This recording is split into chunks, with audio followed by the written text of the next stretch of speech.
Hello. Hello. As you're coming in, say hi, leave a little comment, and don't forget to follow and share out the broadcast if you could. Just put it on Twitter if you wouldn't mind. But how are you? JCL, welcome to the broadcast. Stanley, welcome to the broadcast. How are you? Oh, wait. Hey, I remember you. New girl, how are you? Favorite things, welcome to the broadcast. Dirty, welcome to the broadcast. How are you? Hello.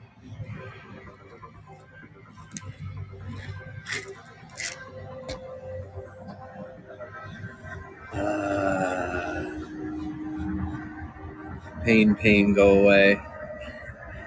Come again in like 4.5 hours when the caffeine wears off.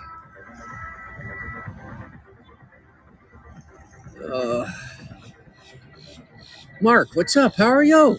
I keep trying to say hi, and you don't respond. I sent you a Twitter message. Where are you? One of the 5 times in my entire life that I've ever been inebriated, and that's when you decide to show up. Really? I'm not scared of all this. I don't have anything to hide or to worry about. I don't. Guys, I made sure to stay so far ahead of all this stuff and stay cool with everybody. So if I still want to sit here and talk to people that I knew years ago, I'm safe to do that. I'm okay. I promise. I know you worry about me, but you don't have to worry about me. I'm okay. Especially when I'm out here, I know how to maneuver things, and I'm not on the wrong side of the law. I don't have seriously. Yeah, I'm cool. I'm cool with pretty much everybody. I mind my own business. I don't cause a ruckus, and honestly, because of how inappropriately a lot of people out here behave, that's kind of like why I get a pass. Like they're kind of just happy to have somebody in my position be respectful for once. So you know, it works in my favor. But as you're coming in, make sure to say hi, please and thank you. And don't judge me for whatever choices I have to make to survive, because you never know what choices people have to make to survive. So I don't judge anybody. And what I mean by that is, like I had to restart everything and start my life over. And I'm coming to understand, like it's tough. Some people have to. Some people really don't have a choice. Sometimes they have to.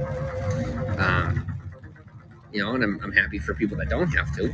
But now I have plenty of compassion and sympathy for the people that don't, because now I understand why they have to make some of the choices they make.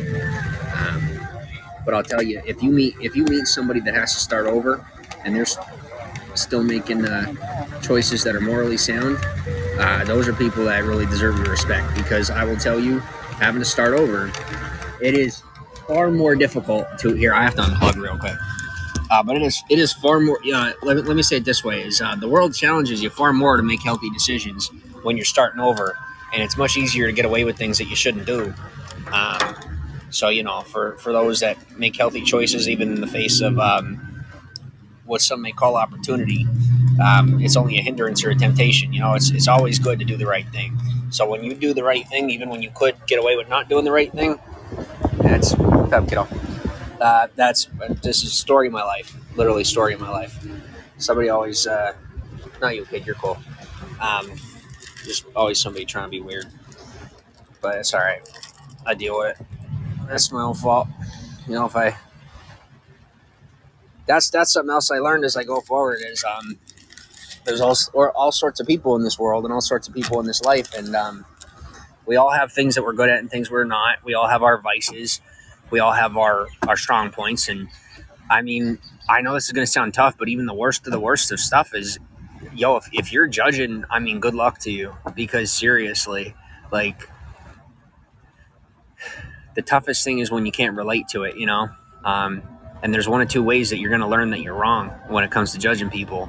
You're either going to go through it, or you're going to learn through the intelligence and compassion to accept people where they're at for who they are, and have the tenderness in your heart to understand that people are who they are for whatever reason, or the way they are for whatever reason, and that you're not any better, that you got your own vices, and the likelihood is that those people that may to you seem way worse, they may be looking at you and seeing parts of you that you don't necessarily know are as bad as they are.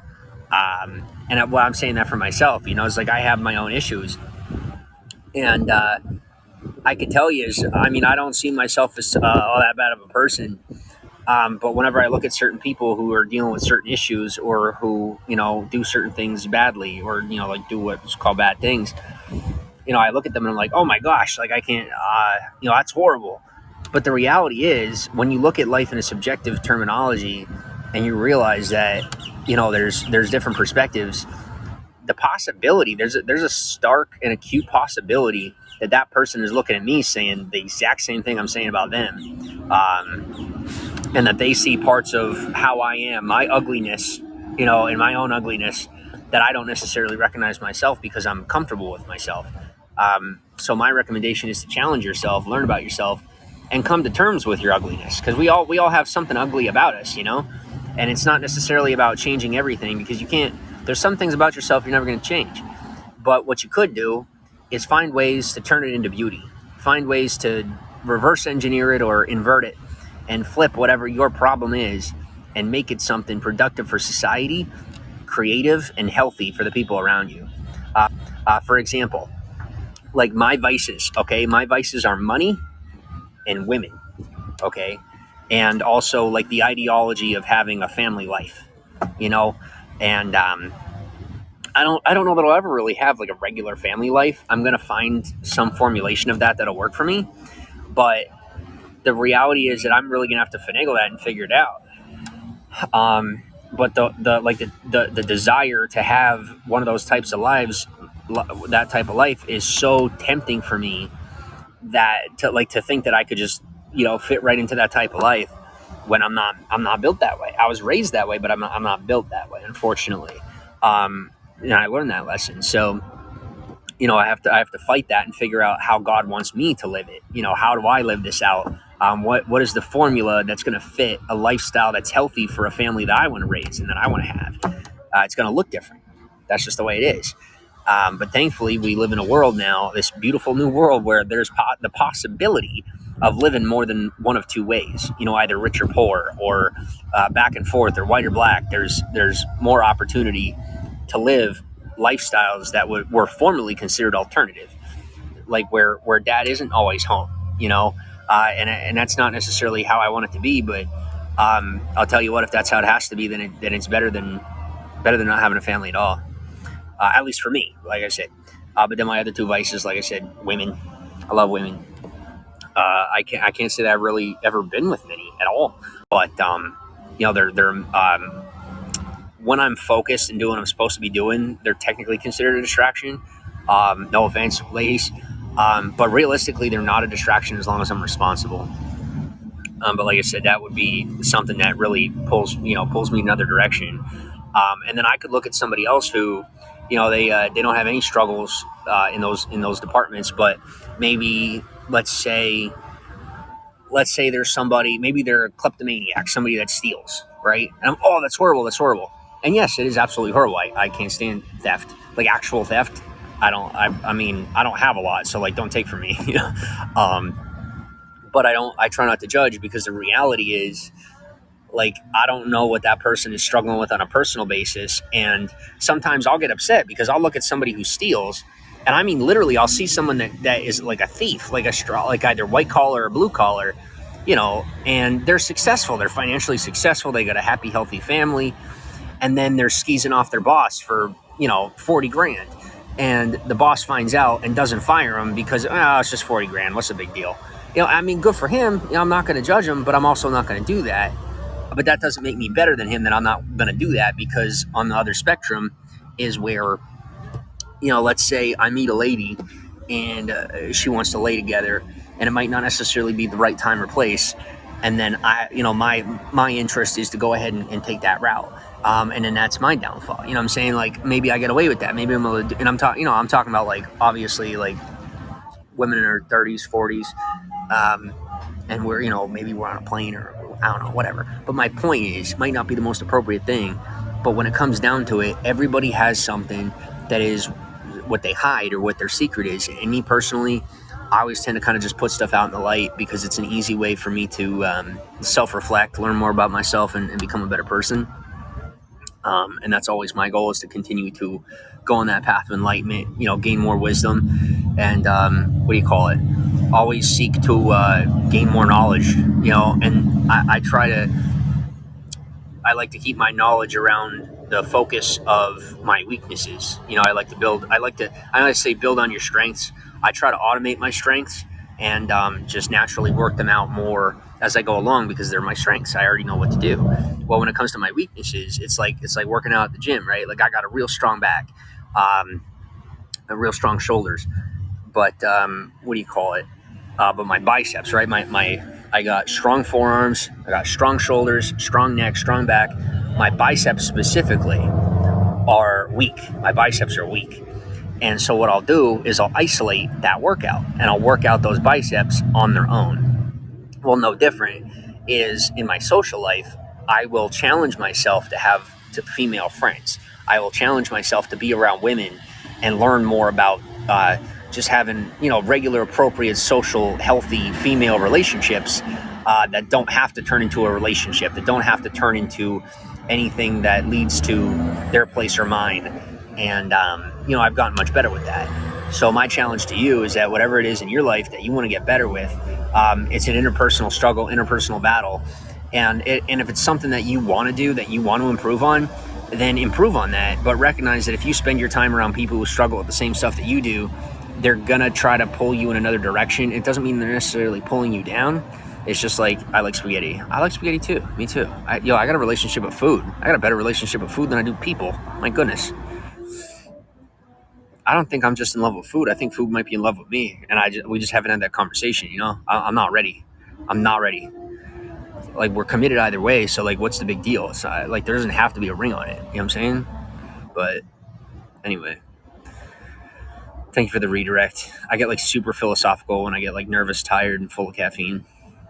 I'm like super overtired right now, and I'm right now pumping myself full of like an insane amount of caffeine.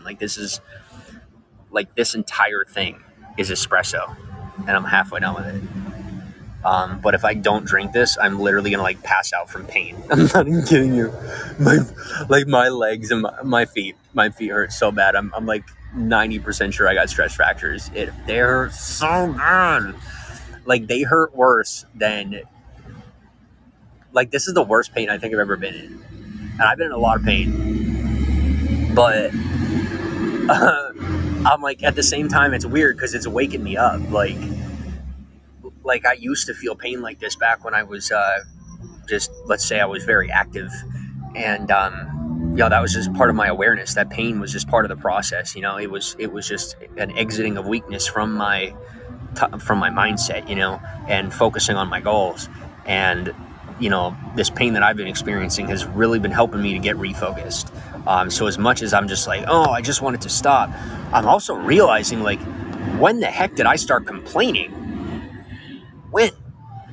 I never used to complain. I used to love pain. I used to be in love with the struggle and with the process of it all, And I'm getting back to that. Finally. You saw a bird. Yes. Yo, how cool was that? I can't remember what the name of that bird was. Somebody commented, but I was literally inches from that bird. Like, I took steps back because I was like, is the bird gonna jump at me or something? But its body language said that it was comfortable with me. Like, when you have deer in a development and they're so used to the people that they're comfy, and so they'll come up to you and you can pet them. This bird was that comfortable. I didn't try to pet the bird because I did not want to get pecked or attacked. That would have sucked. And I also assumed that the bird was protected, so I didn't want to put hands on it. I know, like, when you put hands on baby birds, they don't come back to the nest or whatever the heck. So I don't know nature in that way, so I don't want to mess with it. But it was or bird diseases. Good point. But it was freaking cool. That bird was huge. That bird was almost as tall as me, and it was sitting up on the thing. And I was like, I mean, literally, from me to you is how close I was to this bird. This close is how close I was to that bird. Very cool.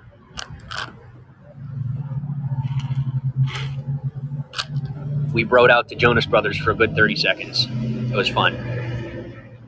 Can't say bro. I don't know if it was a male or female, or maybe they had they had a different identity. I don't know for sure. But me and that bird were hanging out for a little bit. I should have hung out longer.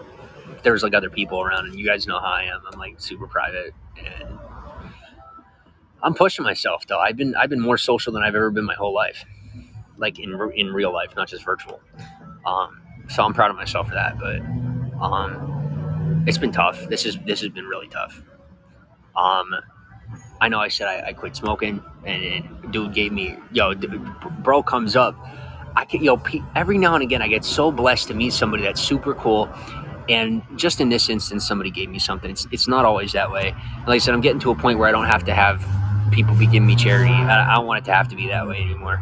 And I mean, I'm really working. Like, I'm doing stuff that I'm not telling anybody about. And when I say anybody, I mean literally I am getting stuff done that I haven't told a soul about, just to like get myself on track, get an income, get a job, like a regular job.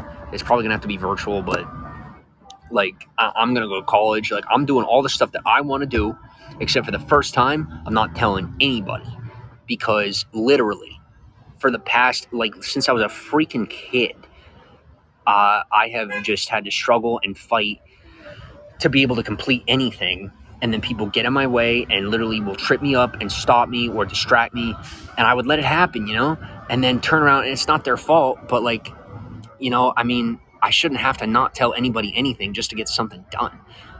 So I have to do that. And then, also be shifting my identity just because of some people in my family that made some really not good choices. But I never did, and that's why I don't want to end up having society trying to label me in their direction, because I'm not like them. I'm not. I made a couple of my own mistakes. I paid for them, but I'm moving forward in a better light and in a better life. And, I'm not going to, one thing I'm not going to do, I'm not going to heal the family name. I don't want to. With all due respect to that part of the family, they don't deserve it. They don't deserve the results of my work. So like, I'm going to change my name. And I mean, either it's going to be something brand new, or it's like I'll meet somebody or a family, or maybe I'll meet a woman who comes from a good family, and they want the rewards and the worth of what I've built here, and of what I've accomplished. Because like right now it doesn't look all that good, but there's a lot of value behind it, and I really need to shift that, but I think the Lord blessed it in a way, like it was supposed to be that way for now, just because there's certain facets of life that I've had to maneuver through where the desire of that worth being an interest of people of a more unique typeset in society has been necessary. The Lord has brought me people, who believe in God, who come from rougher parts of life, who've looked out for me while I learned how to stand on my own 2 feet as a man, when I didn't have anyone to look out for me. So I think it was necessary and appropriate and how it was supposed to be. But I do, like I said, I hope and I pray and I put the work in to try and get things to a point where it could be a good name, where but I want to build a good name. I don't want to shift the name that I was given, because it's really not even a real name. Like, my family, they've been running for generations, on not on the, I have a real healthy side of the family, and I'm sticking with them. But the thing is, I'm a man, right? And that's very important to me. And my manhood's very important to me. And that's my mom's side of the family that's like healthy, and like have made healthy choices and just have prosperous families. And I, what do you call it? It's not that I don't want to bless or prosper my mom's side of the family's name. It's that for me, I need to move my life in a direction where, what do you call it? Where I can create a legacy for my family. You know what I'm saying? Or for a family that I might end up marrying into, or whatever. I don't know. Like, maybe I end up meeting people in business who take me under their wing. But like for real under their wing, not just like, because I've had people that I've done business with and whatnot.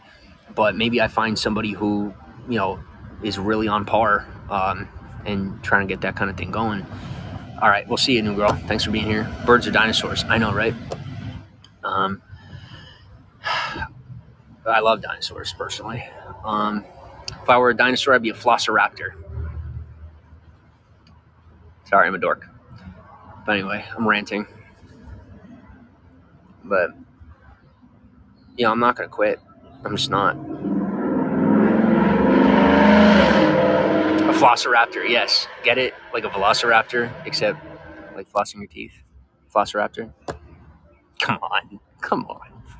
Anyway. That's welcome to the broadcast. Yeah. Like I said, I mean, for the past couple of years, I had to create a contingency. Like, there's just stuff that had to get done, and people that just would not let go or would not step away, including people that were physically, like, really close to me, just would not get the hint of how things had to be. And I mean, like I said, my two options were to take a nosedive, or my options were to take a nosedive and make some serious mistakes, or all I'm going to say is the choices I made were the best choices I could have made. And if there's people that can't understand that, then I pray that you never end up in a position where you have to understand that. But it's like, the best way I could compare it is like if you have a vehicle and that vehicle will only go 100 miles an hour, it'll only go 80 miles an hour, and you're on the interstate and the speed limit's 80 miles an hour, and you can't get off the interstate. You were asked to get on the interstate, but people keep trying to get you to move over, right? To the point where they're starting to like drive aggressively with you. But you don't really have a choice but to get where you got to get to. So like you drive responsibly, and so you end up going under the speed limit. Maybe you end up with a ticket because you drove too slow, but like you got to get there for whatever the reason might be. But you can't always control that process. You know, you just, like I said, when people put you in a trap, the best you could do is forgive them and work your way through the process, get to the end goal, and then say, well, you know, here's the results. Whether you like it or not, there isn't anyone else that would have done it. That would have got it done to begin with. But you know what ends up happening sometimes is there are better people watching out and keeping their eyes open to what's happening, and they end up making sure that you get blessed and forgiven, and you move on. And then the people that trapped you and tried to force you to do what they want, they don't end up getting anything out of it because of operating that way. So what I'm saying to you is, no matter what you're trapped in your life, or no matter what you're going through, realize that there are better people looking out for you, whether you believe it or not. And all you got to do is put those prayers in, and also put that hope up to the world. Like, seriously, like, put those vibes out there and say, like, if there are people out there looking out for me, you know, please realize where I'm at, and I want to do more. I want to accomplish more, and I'm willing to put the work in to get out of this situation and to get through this situation. And whatever's needed for me or whatnot, please present that to me and make sure that I'm able to put in the work. And you're still going to end up in the next situation where you owe something, where you have to do more work, whatever it might be. That's endless, all right? That's to the day that you pass on from this life into the next one. But if whatever you're in is unbearable for you, if it's unbearable for you, then put those vibes out there and say, you know, I'm willing to shift. Just, you know, please make it as clear as possible of what is needed from me, or at least put me on that path where I can naturally figure it out on my own. And that's what I do, and it works for me. Happy Friday, Etza. Thank you. Happy Friday to you. Yeah, there's a lot of people that I should have warmed up to more quickly, but I didn't necessarily understand how. And now where I'm at, like I said, it's forgiveness for me is what it is. It's also, you know, there's a lot of people that I met that met me before I was really being myself. You know what I'm saying? Like, it's really the first time that I'm even getting a chance to be myself, more so than ever. And it stinks, you know, like, it's just not, there's no right way to say it. I'm not in a position to say it the way I'd like to, you know. My hopes are that it's obvious, you know. But sometimes you're forced between choices of choosing between God, country, and family. Sometimes you don't get to choose all three. So my recommendation is always remember that God has you. So how do I say this? What I'm saying is, no matter what, as long as your heart is with God, you've chosen God. So don't worry about that part. You've chosen God. Stick to what He shows you. You know what God puts out there for you. Thanks for the follow, Lawrence. So don't worry about whether or not God's on your side. Of course, God is on your side. You're on His side. You're on God's side. God's on your side. So don't worry about protecting God or defending God's name or any of that, because that's God. I don't think he needs your defending. You catch my point? Secondly, is then country and family, right? Family, it's a touchy subject when people say, well, what comes first, country or family? Well, here's the thing: without family, there is no country, whether people believe it or not. That's how it is. So family comes second. God first, family second. And you put that family first. And sometimes, in order to keep that family, you've got to have country. And so sometimes you're gonna have to be willing to put family to the side for country in order to keep family that wouldn't be there if not for country. And sometimes people just call that paying your social debts. So I've been paying a lot of social debts for a lot of people that aren't me. My social debts are minimal, and I actually I didn't even owe. I really didn't, but I paid anyway just to have advance, and it was worth it. Um, but now, having bought a little bit of time to, I'm not going to be doing Bigo for a while now. But I really can't say that. I don't know. You guys know how fast I shift and I pivot, and I don't always know what I'm going to do next when it comes to this stuff. I have to base it around my real life. I can't necessarily make it about the internet. I finally learned that, for whatever it's worth. But I'm blessed to be where I'm at and in the position I'm at and to be on my own, because, it's like I did not get the time. No, I'm not a veteran. No, I'm not. Uh, I never got the time to figure out who I am. I didn't. Um, Getting away physically, and some people understand this, getting away from your family physically or getting away from people who may be coming down on you or whatnot, isn't always, you're not always immediately going to get, well, this is who I am, because a lot of times, the way that you're raised and taught, it sticks with you, or even down to mannerisms, and behaviors. For the longest time, people would pick on me or tease me and say, oh, you're like Amish, or right? It took me a long time to come out of my shell, and I've had to put a lot of work into just getting myself on track and figuring out, do I actually enjoy this? Do I actually enjoy that? Is this actually who I am? Is that actually who I am? And sometimes that means isolating oneself entirely just to be able to think in your own head, to pay attention to whether or not you are appreciating the results of the choices you're making, if you are actually liking the choices you're making, if you want to be making those choices, because you could be so heavily influenced about your choices that you don't even know if you really like it, because you have been kind of forced to emotionally enjoy it, like psychologically programmed, like pushed to the direction where you begin to enjoy it. Therapy, yes, therapy is very important. I agree 100%. I learned a lot of this from my therapist. And I'll tell you, is a big piece of what I'm telling you is where music, for example, okay? Our brains are wired. This is the way we're made, okay, as creatures on this planet, where if you listen to a type of music, any type of music, it could be death metal, it could be Christian music. If you either listen to on purpose or are forced to listen to for a long enough time, you are going to learn to enjoy it. It's what your brain does. Whatever you become comfortable with or get used to, it becomes your preference. It's human nature. Can't fight it. It's college textbooks, all right? Like Ivy League college textbooks. It's real stuff. So there's still such a stigma around it. Oh, absolutely. Absolutely.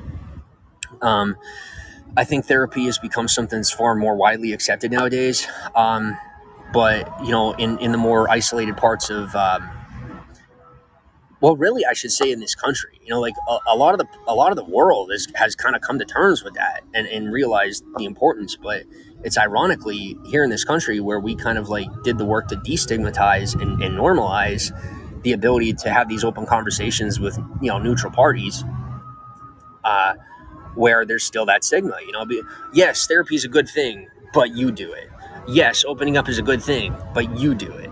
But the reality is, from my personal experience, actually going through the process and allowing these things to come out oftentimes becomes healthier for you. And so I've made those choices. And, submitting to that oftentimes is difficult. And I don't think it's ever really possible to find a person that's um, I can't necessarily say I've ever found therapy in such a fashion where the therapist is the one doing the work. I would say that mostly learning to self-therapize with the therapist, like learning how to communicate with the therapist in such a way where you're the one communicating what you're going through, and that listening ear and a little bit of reference here and there, a little bit of advice here and there is what's needed. But for the most part, I think what a lot of people need is venting, the ability to let out what you're going through, and just having someone there that's listening and doesn't get anything out of it and isn't turning around and trying to use it against you. Because we all know, and we'll sit back, oh no, nobody's against us, that'll sound paranoid. No, the reality is we live in a very competitive world. We do live in a very competitive world. And if you're going to live in a copacetic environment where you're trying to get along with your peers, I get it. You don't throw each other under the bus. Good, don't. But realize that if you're going to get into a competitive form, it's going to become a part of the conversation. But me personally, I don't like competing with the people that I love or that I'm close to. I personally see it as betrayal, because I do have my life compartmentalized. I don't have these parts of my life integrated, and I don't want to integrate those parts of my life in the American economy. Like living in this country and doing work in this country, I don't want those parts of my life integrated, because this is a business oriented country. This is it's a work-oriented country. It's not. This country isn't built for family. It's built for business. That's the way it is. And so I don't want to confuse myself by trying to integrate family life, business life, and the more private, secret parts of life into one in these, like I said, in this country, because it's a great way to get confused. And then you start fighting with family, you start separating, you start making repetitive choices that lead to similar results of people from one's past, or people in alternative environments that do not behoove or build the life that you were interested in or planning on building. And you might not always get it right the first time, but the reality is you don't have to do it 2 or 3 or 4 times. It's called jumping back in and working on the thing that you already had, and not making it about guilt, not making it about shame, making it about forgiveness, not making it about, well, what can we share? What do we talk about? You don't necessarily have to control it. And I think that's the biggest thing, is what I find with people who are focused on control is they are the people that oftentimes end up the most paranoid and the most worried and the most scared. And oftentimes people ask me, well, how do you have the courage to go out and do what you do? How do you have the courage to keep pushing forward? How do you have the courage to let go and let God and just keep going on with your life and treating these things that a lot of people consider to be absolutely huge, just to be like just another day's debt, like just a bill to pay? And the reality is, because life is short, family is irreplaceable, and I don't have time to waste on the sideline projects if the main event, aka family, is not together. I don't. So that's why you guys see me making the unique choices that I'm making, is because if family's not together, I was taught you just you slow down those other facets while you work on the things that need worked on. And I don't know any other way to do it. I'm trying to learn, but I really don't know any other way to do it, and I don't really have an interest in any other way. You will always see me gravitate back to that traditional mindset, but once again, it's also survival mechanisms. You got to realize, like, you're going to do what you got to do. When I see people making survival decisions in comfortable environments, I don't trust that, because that's, you're cheating yourself. Like if you have your necessities, but then you're turning around and making choices that move your life in a direction that doesn't necessarily make sense. Like, it's not ABC, you're doing like ABDN. I'm not about it. I live my life ABC, and I keep it simple. And that's why things continue to, as I build, that foundation is stone. I got my brick foundation. But once again, that's what I'm taught. That's what I've seen around me. That's what some of the good men that have helped to raise me into the man that I am have taught me. I would be in a much worse position if I had not had the opportunity to be surrounded by the people that I've been surrounded by. And I've also done my best to put most of the work in myself. And then even when I got to a point where I got offered, hey, kid, I don't think you realize, but you have suffered 4 times over what most of us would consider adequate to settle in with us and be a part of what we're doing. Like, we're ready for you. We want you. We love you. We care about you. We know you care about us. I mean, you never shut up about us. Are you ready? And for me, like I said, I'm just like, no, like the world, I don't know how else to say it, like the world needs me, like people need me. I can't stand by when I see everything going on that's going on. I don't know what else to do. For me, if I don't have family that needs me there, family that's wanting me there, or they're trying to, doing it in such a fashion that's complicated, I can't. I'm going to do the simple stuff. I'm going to do what God calls me to do, and then pray that the Lord blesses me to have it move into a space that's appropriate and sensical. But like I said, I don't. For me, I'm raised where the Old Testament is referenced. The Old Testament is wisdom for living in the world, but we are also taught to not live of the world, which to me says, it's supposed to be 7 times 70, and then you keep living that era of forgiveness. You don't double back and try to make money off of it, or you don't double back and try to figure out how to finagle or maneuver it, because it's a great way to end up miserable. And I do not let my peace doesn't have a price. It just doesn't. So that's that. And I figure, if anything, if I'm ever going to be the leader of any type of anything, like these platforms, you guys are watching what I'm doing. You're watching what I'm saying. Listen to what I'm saying. I'm sorry. Now listen to what I'm saying. I figure I got to set that example, and I might not be the best example, but I'd like to think that on some level I set an example of what it would mean to have peace in your heart, because that is one thing I do have, is peace in my heart. I don't have much else, but I have my peace. And I know peace is one thing that's pretty hard to come by nowadays. So thank you for listening. I haven't been able to vent like that and rant like that in a while, but I saw some pretty cool people up in the broadcast, up in the chat, people that I didn't expect to value seeing near as much as I do. That I'm deeply in a space of gratitude to have seen there, and just like I said, I felt comfortable enough just to let that off my chest right there. So thank you for listening.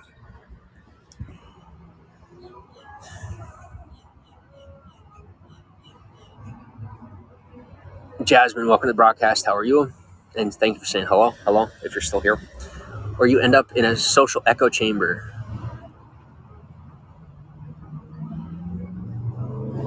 Fiona says therapy is great, but it takes work to get mentally well, but you still have to do the work. Yeah, absolutely. That's it goes, what's your plan? What's my plan? My goodness, what's my plan? You have to ask God, because I don't know. I'm not the boss. I don't know. My plan is to down this caffeine, stave off the pain, and hopefully make it through the day without falling asleep somewhere. And then, find somewhere to sleep tonight.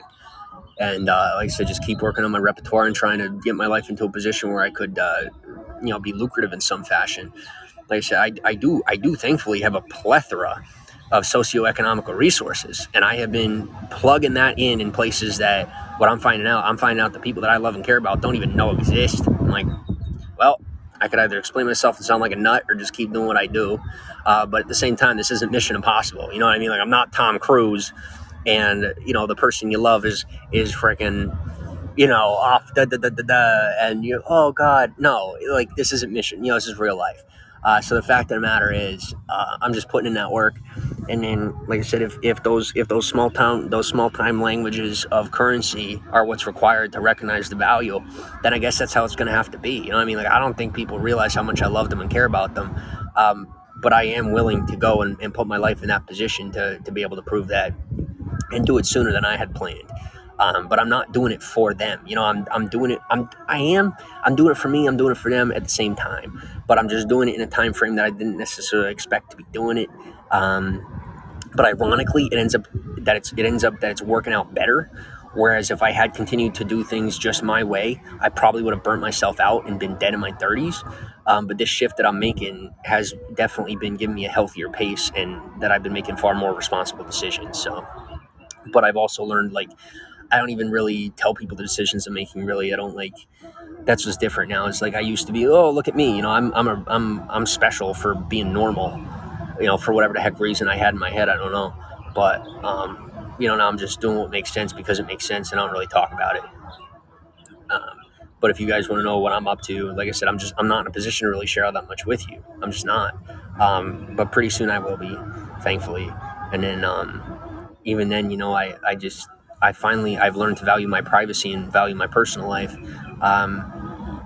Like I said, there's been certain things that have kind of put me in a position where I've had to like maneuver and put in extra work to make sure that things were taken care of, and making decisions where people were disagreeing or this and that. And I'm over here like you said, I'm having to make the decision. I'm as usual. I'm having to be the adult.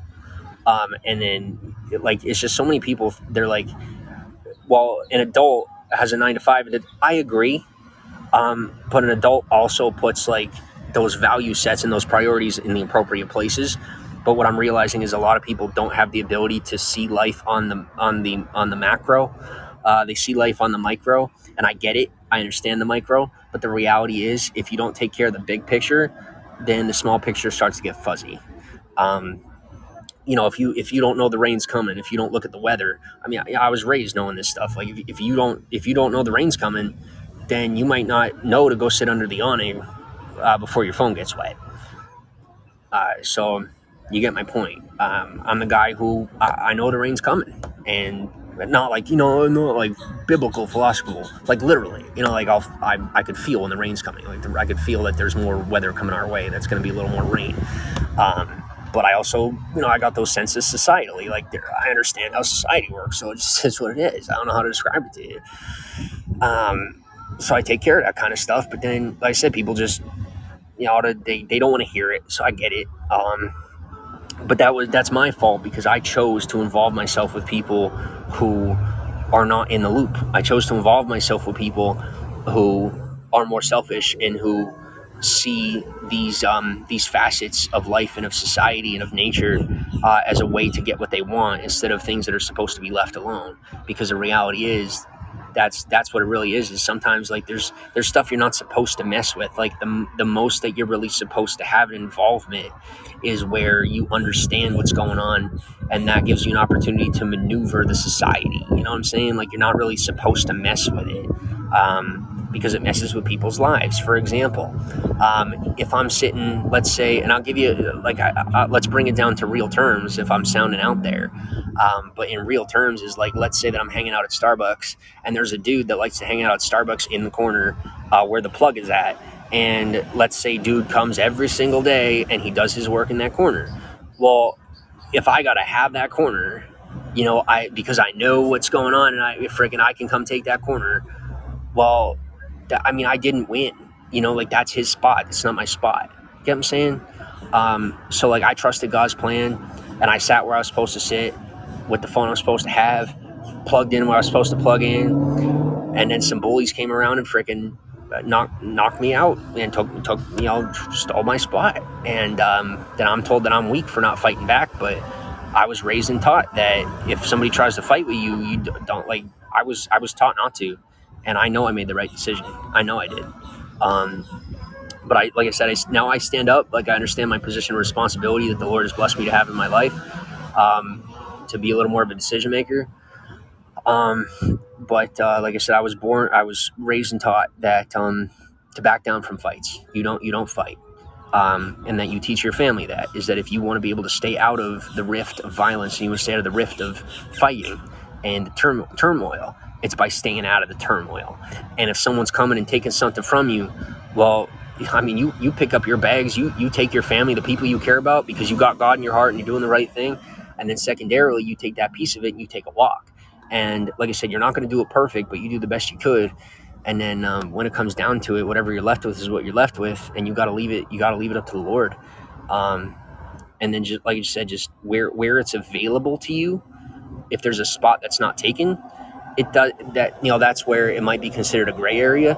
But the reality is, if that spot isn't taken, you don't sit back and like. Now this is my proactive spirit talking, right? So like you could see a spot that's not taken, and it's not anybody's spot.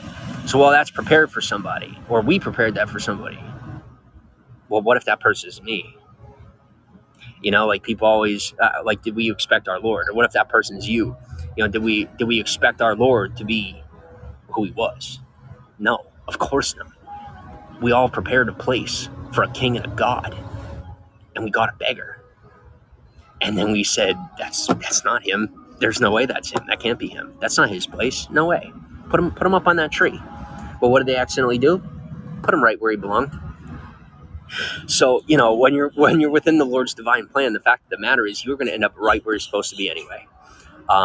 But like I said, as creatures on this planet, we got our nature, we got our understanding, our common sense, and our knowledge. And with that, we should do our best efforts to actively be where we are supposed to be, to do what we are supposed to do. And it's not always going to be perfect. You're not always going to do a good job. There's going to be a lot of times where you're going to need people to hold you up, to back you up, to lead you in the right direction, and to help reproof you. But the reality of the matter is, if that person, and now this is my philosophy, if that person isn't physically with you and teaching you who to be, then they're not there. You got to understand that. If somebody's not there, they're not there. And I know that's a tough one to sell. It's a tough sell. But, like I got echoes of my past and people from my life and from my past and my ancestors, that stay with me, right?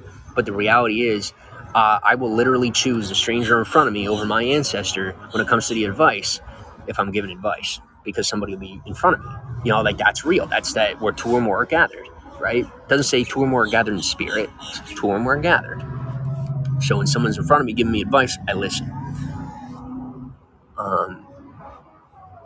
And that's where I put my focus. I'd say that's probably one of the top three pieces of advice that I can. Sorry, my arm's twitching because I've got a lot of food in me and I'm a blast with caffeine. I'm staving off the pain, but it's working. Is one of the biggest pieces of advice I could give you is to center your life around what is immediately around you and what's immediately in front of you. First and foremost, over family, over anything, is realizing that your physical environment in the moment that you're in exists the most. Doesn't mean the stuff around you or other stuff going on doesn't exist, but it means whatever is in front of you exists the most. So whatever you want to invest in the most of, whatever matters to you the most, do your best to be present with those of which you want to be the most invested in. That requires you to be present. And sometimes that can be difficult. But as long as it's worth it, you're going to put the work in and you're going to shift to make sure you're able to do it. And then in situations where you can't be physically present, you be heard. Make your voice known. Make yourself known. Make sure that they know that you're there as much as you're able to be there.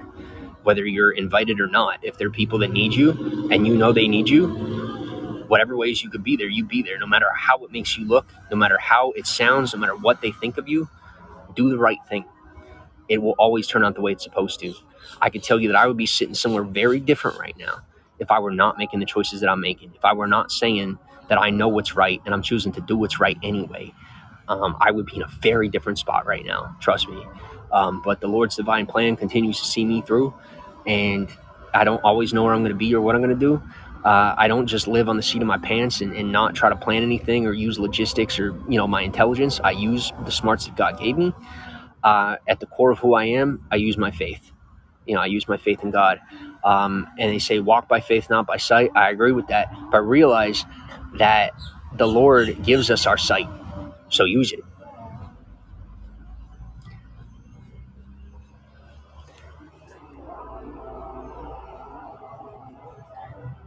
Fiona says, so is your plan to not be homeless if you don't mind? I don't share my plans with anybody anymore. I don't share anything pretty much of, on the one-on-one basis between me and who's in the mirror.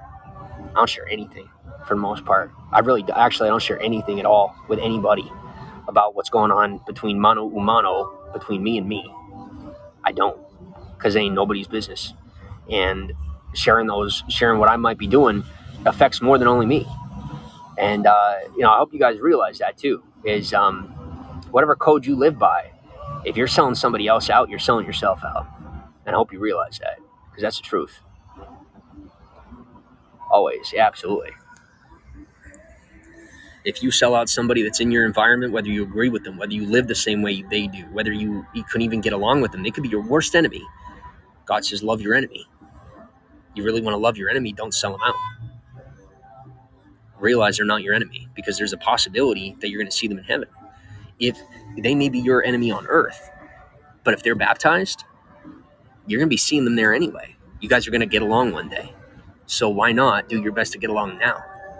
Even if you disagree entirely, why not get along now? Now is all we really have. Tomorrow is not promised. Tomorrow can be logistically guaranteed. Always remember that there are outlying variables. Always realize that no matter how much you have things planned out and how comfortable you may be, there's always the possibility. And I live my life in such a fashion where, I've been called I told you guys, I've been called a machine. People call me the Terminator in certain environments, but people call me the machine. It's because I'm calculated, I'm real logistical. I count on math and numbers and science and basic, common sense knowledge. But I'm also, like I said, I'm grounded in my faith to the level where I recognize there's always a possibility of losing, and also that when it comes to chasing whatever success you're chasing of any kind, you're going to fail 9 times out of 10. You're going to get 9 losses before your 10th one is the win.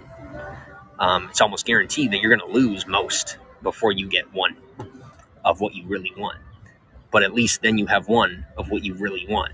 And you may have lost 9 things, but those 9 things were probably not meant for you if you lost them in the process of pursuing what you really want. That's why self-awareness is so important, because if you know yourself, then you make sure that whatever you're chasing is really what you want. Because imagine what greater pain could there be? And I might know this pain. I don't know for sure yet, but I might know this pain where you gave up 99 for one, and it ended up not being what you were supposed to, but you did the right thing, but it wasn't yours, for whatever. So or it wasn't the thing for you. I'll tell you for a fact, is if that's how it is, and that was one hell of a pain to give all that, and then turns out it's not for you. But at the same time, I wouldn't, doing the right thing, I wouldn't take it back. I wouldn't, if it cost me my life, I wouldn't take back that choice. I did the right thing. I could die happy knowing that I did the right thing. Did I do a good job? I did like 3 out of 10. But 3 out of 10 is better than the fact that otherwise it would have been done at all. So, because what are we talking about? Life decisions. Getting on your own path, making choices that behoove you, make you happy, bring you peace, and keep you going in the direction that you want to go. People come to those parts of enlightenment in life at different times. Some people never do. Some people are just comfortable. Some people are born in an enlightened space where you're already where you're supposed to be. Some of us live differently. That's interesting. Thank you. But I am gonna go plug in real quick. And thank you for listening. Like I said, these are my best times. Is when I don't want to say that I'm forced to fast, but we're going to call it a fast because I don't want to call it starving. But I'm okay. If I really wasn't okay, I would say so. I would. Here, give me 2 seconds.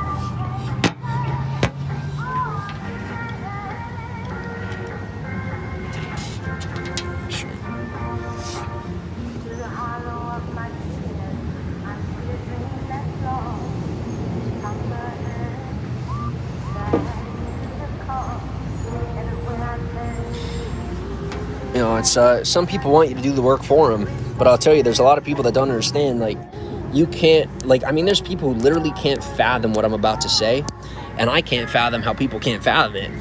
But the fact of the matter is, you cannot reproduce someone else's results who put in the work. Like, you have the pioneer, you have the settler, and then you have the reproducer, right? You are, what do you call it? Not the reproducer, but like the person who recreates what's been tried and true, right? Like you got the person who chops the bush and finds where you're supposed to be.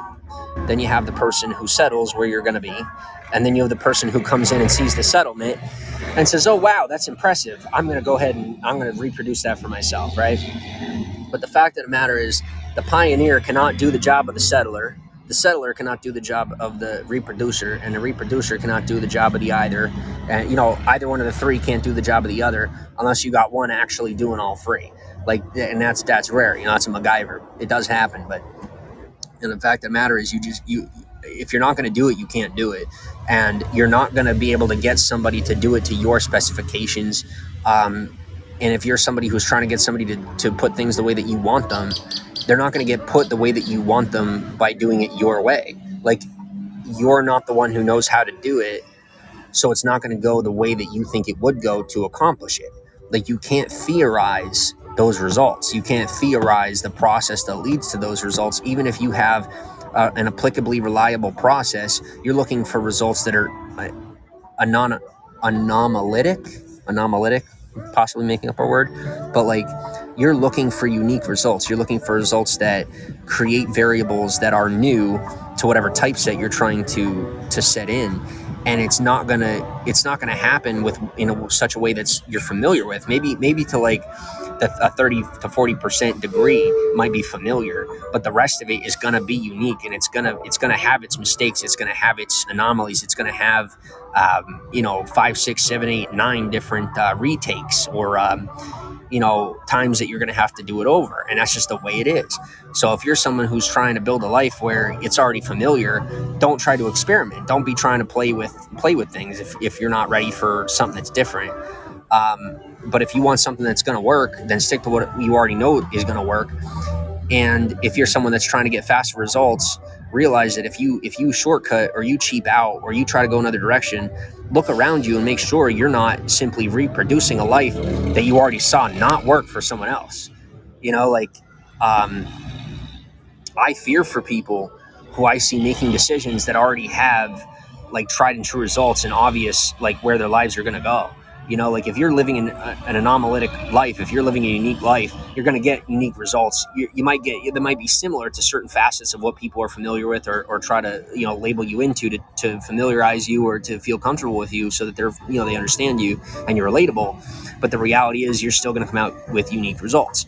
Now, the only thing is, and this is a mental fallacy, where there's a lot of people who will associate with people who live lives of anomaly, live lives of creation and uniqueness, and they believe themselves to then be creative or unique, or be producing results that are different simply by association with said person who is creative or unique, when the reality is that those creative unique results are coming from the person who is unique and creative. Those anomalies are being produced solely, for the most part, due to the effects of being associated with that person.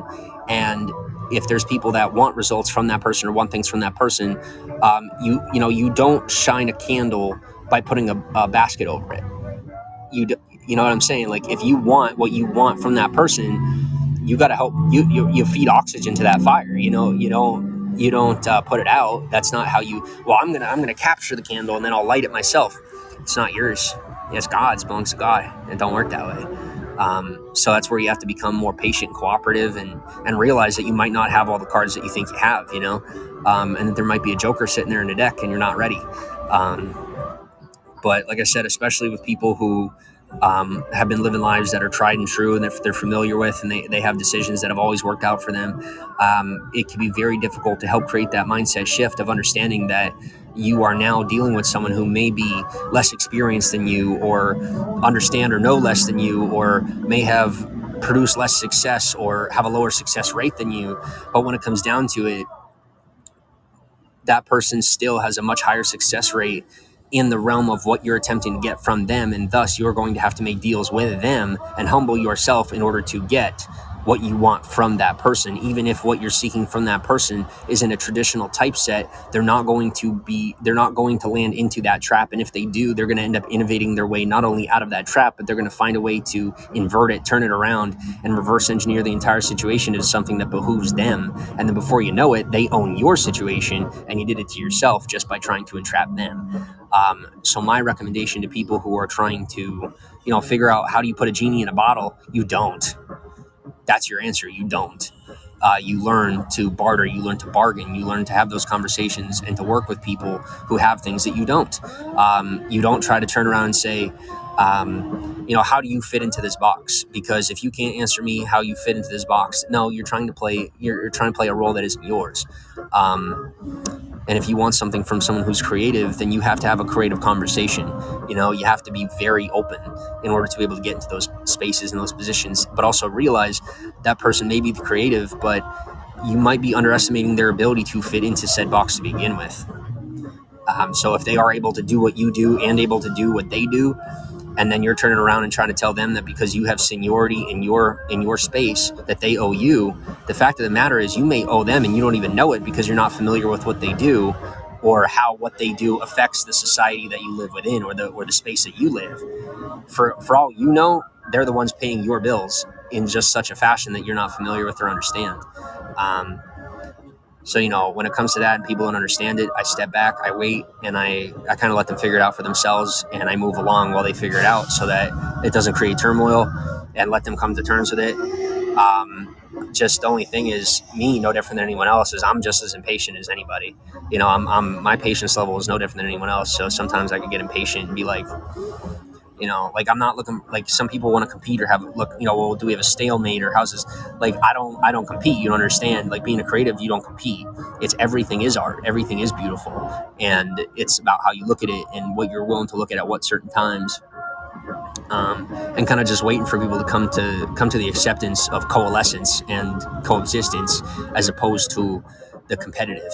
I'm taught and raised on a God where the war is already won. There's not a battle. Anything being done on Earth is already said it's null and void. It's worldly stuff. It's if we're getting into fights or we're doing whatever, and I'm on board with going to battle in fashions of business and whatnot for the sake of trying to build a life that you want for your family or for the people you care about or even for yourself.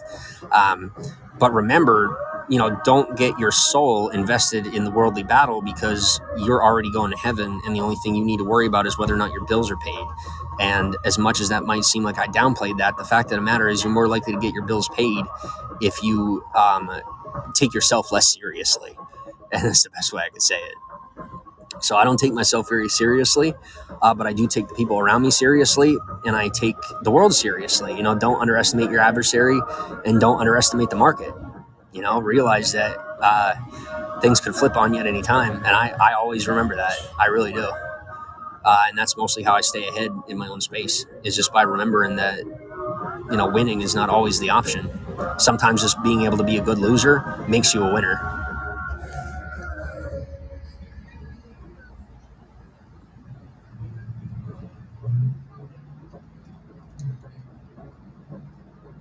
Fiona says, I've been very lucky. I've made very good decisions financially and personally. That's awesome. J-Man, what's up? How are you doing? So you sound like you read self-help books, podcast. Not really. No, there's a dude I follow on the internet. There's not a lot of people that I'm really into, but there's a dude that I follow. I follow him on here actually. That I think is pretty cool. But other than him, I don't really have a lot of people that I pay attention to. Like in that fashion, I ride my own vibe. I ride my own wave in life. And I pay attention to people that are like on my wavelength. Like anybody that you see me following on Twitter or Instagram are people that are like within my atmosphere of influence and within my atmosphere of relatability. So other than that, there's not really a lot of people I pay attention to unless it's people that are paying attention to what I'm doing or need something from me, and I turn to them and I do my best. But like I said, I'm coming to recognize and accept that I do, and I agree with my therapist on this. I give too much. I give like literally 90% more than I really should. Because I'm sitting here without food, money, and drinking a coffee to stave off pain. Well, right before I'm about to inadvertently inflict more pain by having to do more walking. But I've always been this giving, and I really don't know how to be any other way. And admittedly, and statistically speaking, it's really not all that much of a possibility for me to change from what I am at this point in my life. I'm kind of developed to the point where this is who I'm probably going to be for the rest of my life, psychologically speaking. I accept nature for what it is. And I figure that it makes much more sense to fit into the space that I fit into and where I'm at, not necessarily financial or socioeconomically, but, personality-wise, is like, this is who I am. I'm probably going to stay this way. And it makes more sense just to invest in becoming better at being successful as the person that I am. Lavali says, I don't know how the wish list thing works. I don't have a wish list. I don't know what you're talking about. Oh, that thing. Oh, that I don't know. I chose 3 things. I chose a castle, a Lamborghini, and a Ferris wheel because I thought they were neat. But that's just if people give diamonds or if they give whatever you give to coins, I guess that's for that one. I don't know. But yeah, that's for people to contribute to the broadcast. But I don't have any expectations in that facet. That was just something they requested. It kept bothering me. So I pressed it and said, all right, well, here's what I want. Fiona says, so what is your content about? Like this is what I'm saying is like you're like I don't do the pessimism. I don't do the medium space thing where it's like where do we bring things to a low. Like you gotta like guys, this is where it's a relatability factor, and we'll have this conversation. Is like you gotta realize where you're at, and then you gotta realize where I'm at. Is like by technicality or just by proxy, maybe on accident, you're coming at me in a competitive sense, possibly totally unintentionally. But the fact of the matter is, like I said, the position that I'm in and where my health is at, whatever, is like it's not necessarily fair to be like trying to typeset me and figure me out in that fashion or in that way. Like you guys got to realize, like for the amount of effort that I'm putting out and the amount of energy that I'm giving you, to be expecting me to be doing this much work for you, instead of simply just kind of like sitting back and trying to figure it out on your own, like that. Like people don't want to put in the energy, and that's what that actually is. A piece that really amazes me is like people kind of like they come to you and they're just like, what are you gonna give me? And I'm like, right now by technicality I'm giving you my life. Like I'm putting my life on a silver platter in front of you. Like what more do you want? You're asking questions that like it should be. I would figure that I'm presenting myself in such a fashion that it would make sense that if there were more information to provide for you, it would probably be already there. But I don't have that to offer to you because this is the life that I'm living. Like I'm sharing with you on a personal basis on a level that is very generous, considering the position that I'm in. But give me 1 second. I gotta grab. I forgot a package over there. Give me 2 seconds.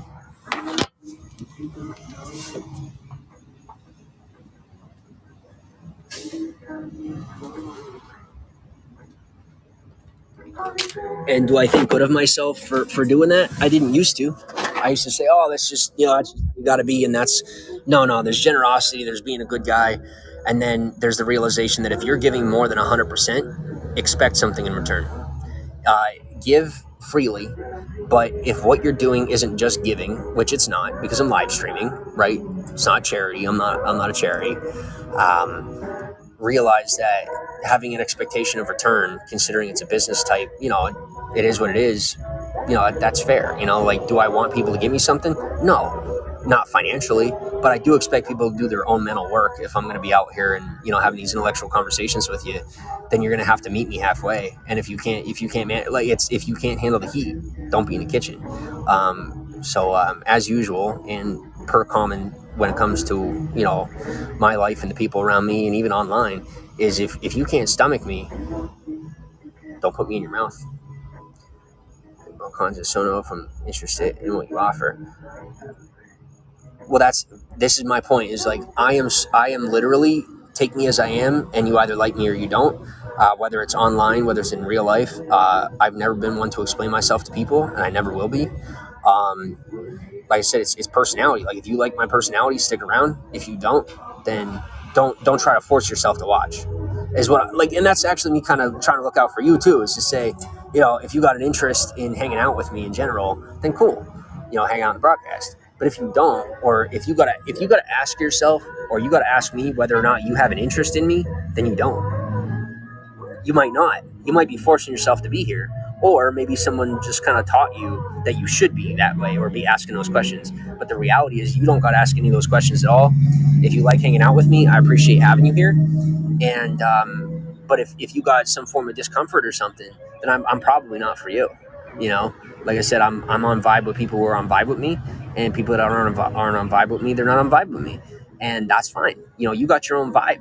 And it's healthier for you to gravitate to wherever your vibe fits your personality and what you like, off the top of your head, like without having to think about it. Like you pop in there and you're like, I like this, or you pop in and you're like, if you got questions, it might not be for you because I'm not going to budge on that standpoint. Like that's what I do and that's how I live. It's how I've always lived. It's how I always will live. So, it invites some people into my life. It pushes some people out. But what I've learned to do is kind of just let go and let God, and whoever sticks around does, and whoever doesn't. And being comfortable with that is oftentimes how you build the most. At least when it comes to social media, you build the most retention. You get the most loyal followers, fans, winners, and you get people that stick around you. And then people that, like I said, aren't totally about it. Then you're not investing extra energy in people who aren't totally into you unless you're investing in them. My investment into you is that I'm here with you and I want to get to know you. And my interest, if you want to know what my interests are in people who come into the broadcast and be telling me about themselves, or they come in and they, hey, how's it going? Where are you from? Like, telling me what y'all are about. That's my interest. I'm not ironically all that much interested in sharing much about my personal life, but rather like things that I've learned from my life. I don't mind sharing, and I enjoy sharing. And then I like hearing about you guys and where you're from, or things that you want to share. So I said, I don't feel the need to do internet games and compete with strangers. Then why do you do it? That is my next question. If you don't feel the need to, then why do you do it? Why are you doing it? Rome Pick says, I'm a travel photographer and travel writer. That's very cool. Thank you for sharing. Travel photographer, travel writer. And see, I challenged myself not to write this stuff down. Like, I used to put it in notes and whatnot, to remember fans and whatnot, and what you're about. But like, I'm challenging myself to get back down to earth in a common sense space where I'm investing in I'm investing on a personal level, where instead of having to ask myself those questions or to refer back to something, that if my brain can't naturally handle that amount of information on its own, then I need to dial it back and I need to slow down and be more present and invest less time in people who have questions for me and more time in people who have an interest in investing in me by allowing me to invest in them and get to know them better. And like I said, you want to live. I offer you an opportunity to live rent free in my brain. You tell me who does that. You tell me what influencer says, yes, I want to know about you, and in such a fashion where it's like a friendship level. Like I said, I don't much invest in the economy in such a fashion that's personal. So for me, if you're telling me about you, I value you, and I can't replace your best friend. I can't replace your friends, your acquaintances, but I could be the guy that's there I could be the guy that you can come to and see live on the night when said friend wasn't there or said person wasn't there when you needed them, and I'm chilling, and then I'll turn around and you guys see how I live stream. I won't take advantage of you. I'm not going to turn around and say, well, here's the product that I offer. Here's the reason you want to follow me. No. It's I'm here. My presence is my presence. What I have to offer is being here with you. If that's not enough for you, then you're looking for excitement. You're looking for a product. You're looking for a brand. You're looking for a face or an idol, or someone that you can't necessarily connect with or relate to nearly as much. So I try to be here on a personal level where you guys can relate. And like I said, I won't always be able to offer this much of my time or this much of my energy, but for now, I could. So I do.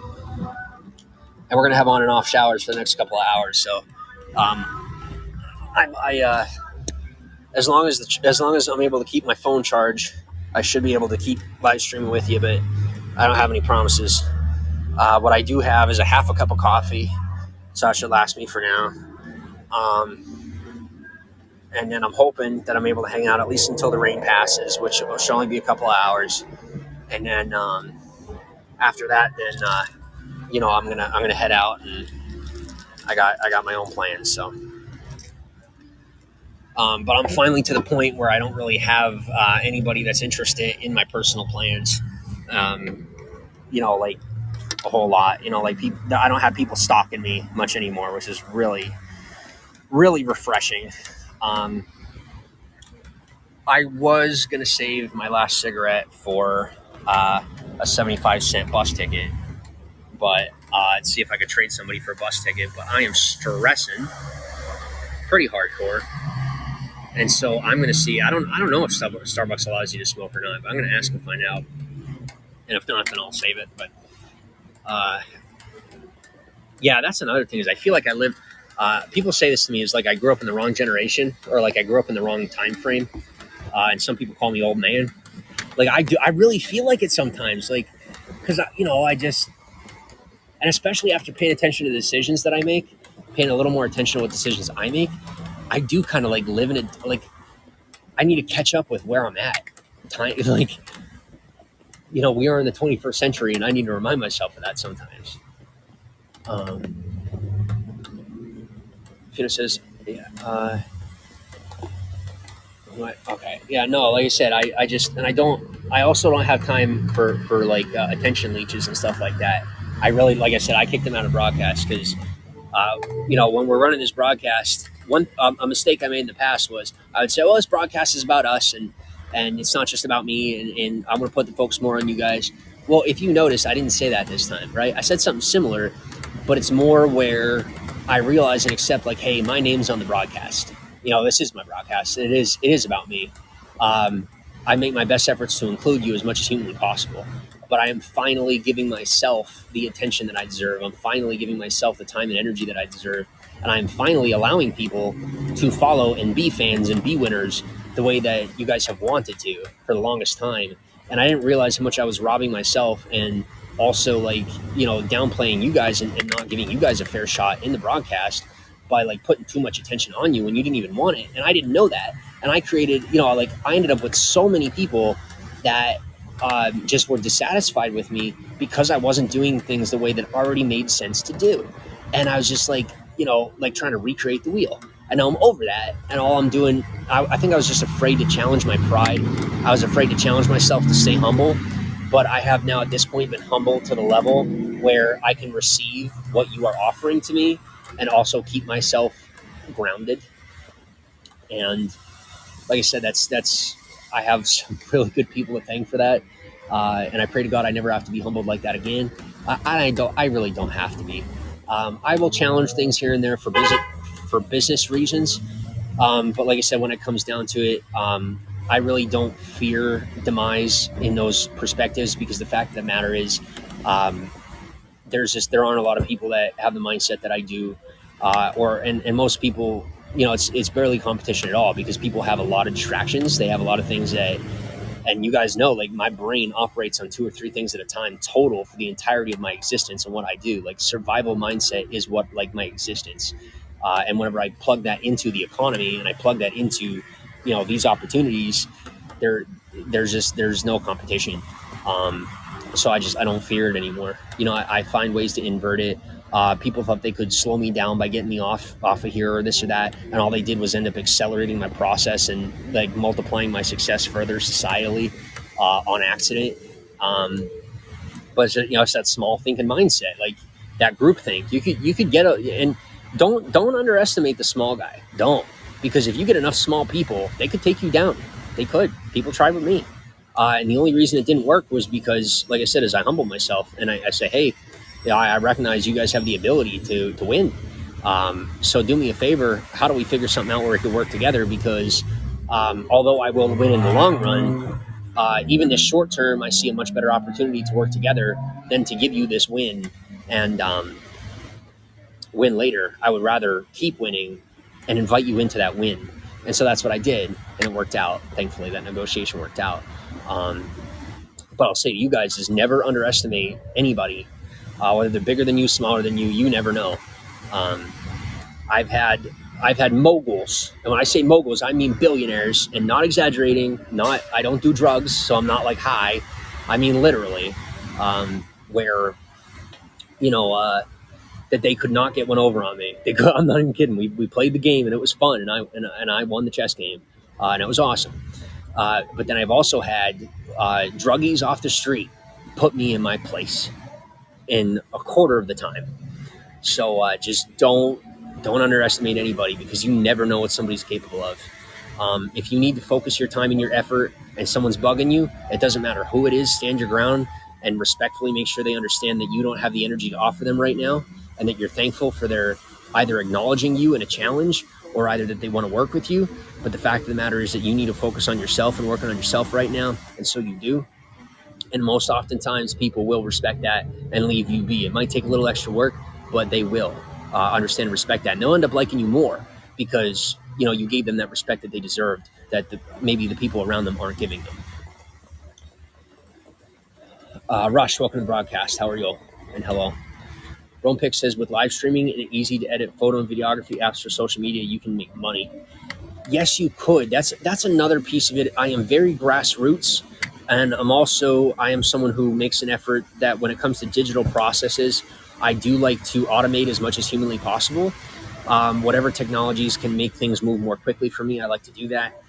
So like I use a lot of the stuff that's integrated right into Apple for like, auto editing. Like I will literally auto crop and auto enhance the photos, and I will leave them right the way they are. And even to the point of whatever the aspect ratio is of the photo is where I will post it. Like if I do an auto crop and it auto crops it to 16:9, it's going on Twitter.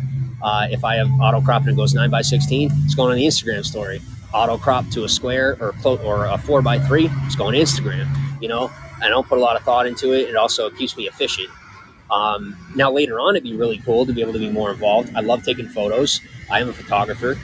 Believe it or not, most people don't know that about me. But when I was growing up, I took a lot of pictures, and I love taking pictures. I do like wedding photography and stuff too. Something I never really shared. So you get a little personal information. But I miss it, and I've been missing it. For the first time in a long time, I've been getting back into actually, putting a little bit of effort into the pictures that I'm taking, and it feels really good. Like I didn't realize how long it's been since I was being myself. Like, I mean, longer than I've been doing live streaming. It's been since there's certain parts of my personality that are finally coming back to me that I didn't realize were just so repressed, and I just wasn't engaging with that part of me. And I've been challenging myself to do that too. Is just to start, doing again the stuff that I used to do and the stuff that I used to enjoy. That people around me, had begun making fun of me for. Like, I like football, FUT. I like soccer. I grew up playing, and I loved it. And kids in school, they would call me a foot fairy. They make fun of me for being good at soccer.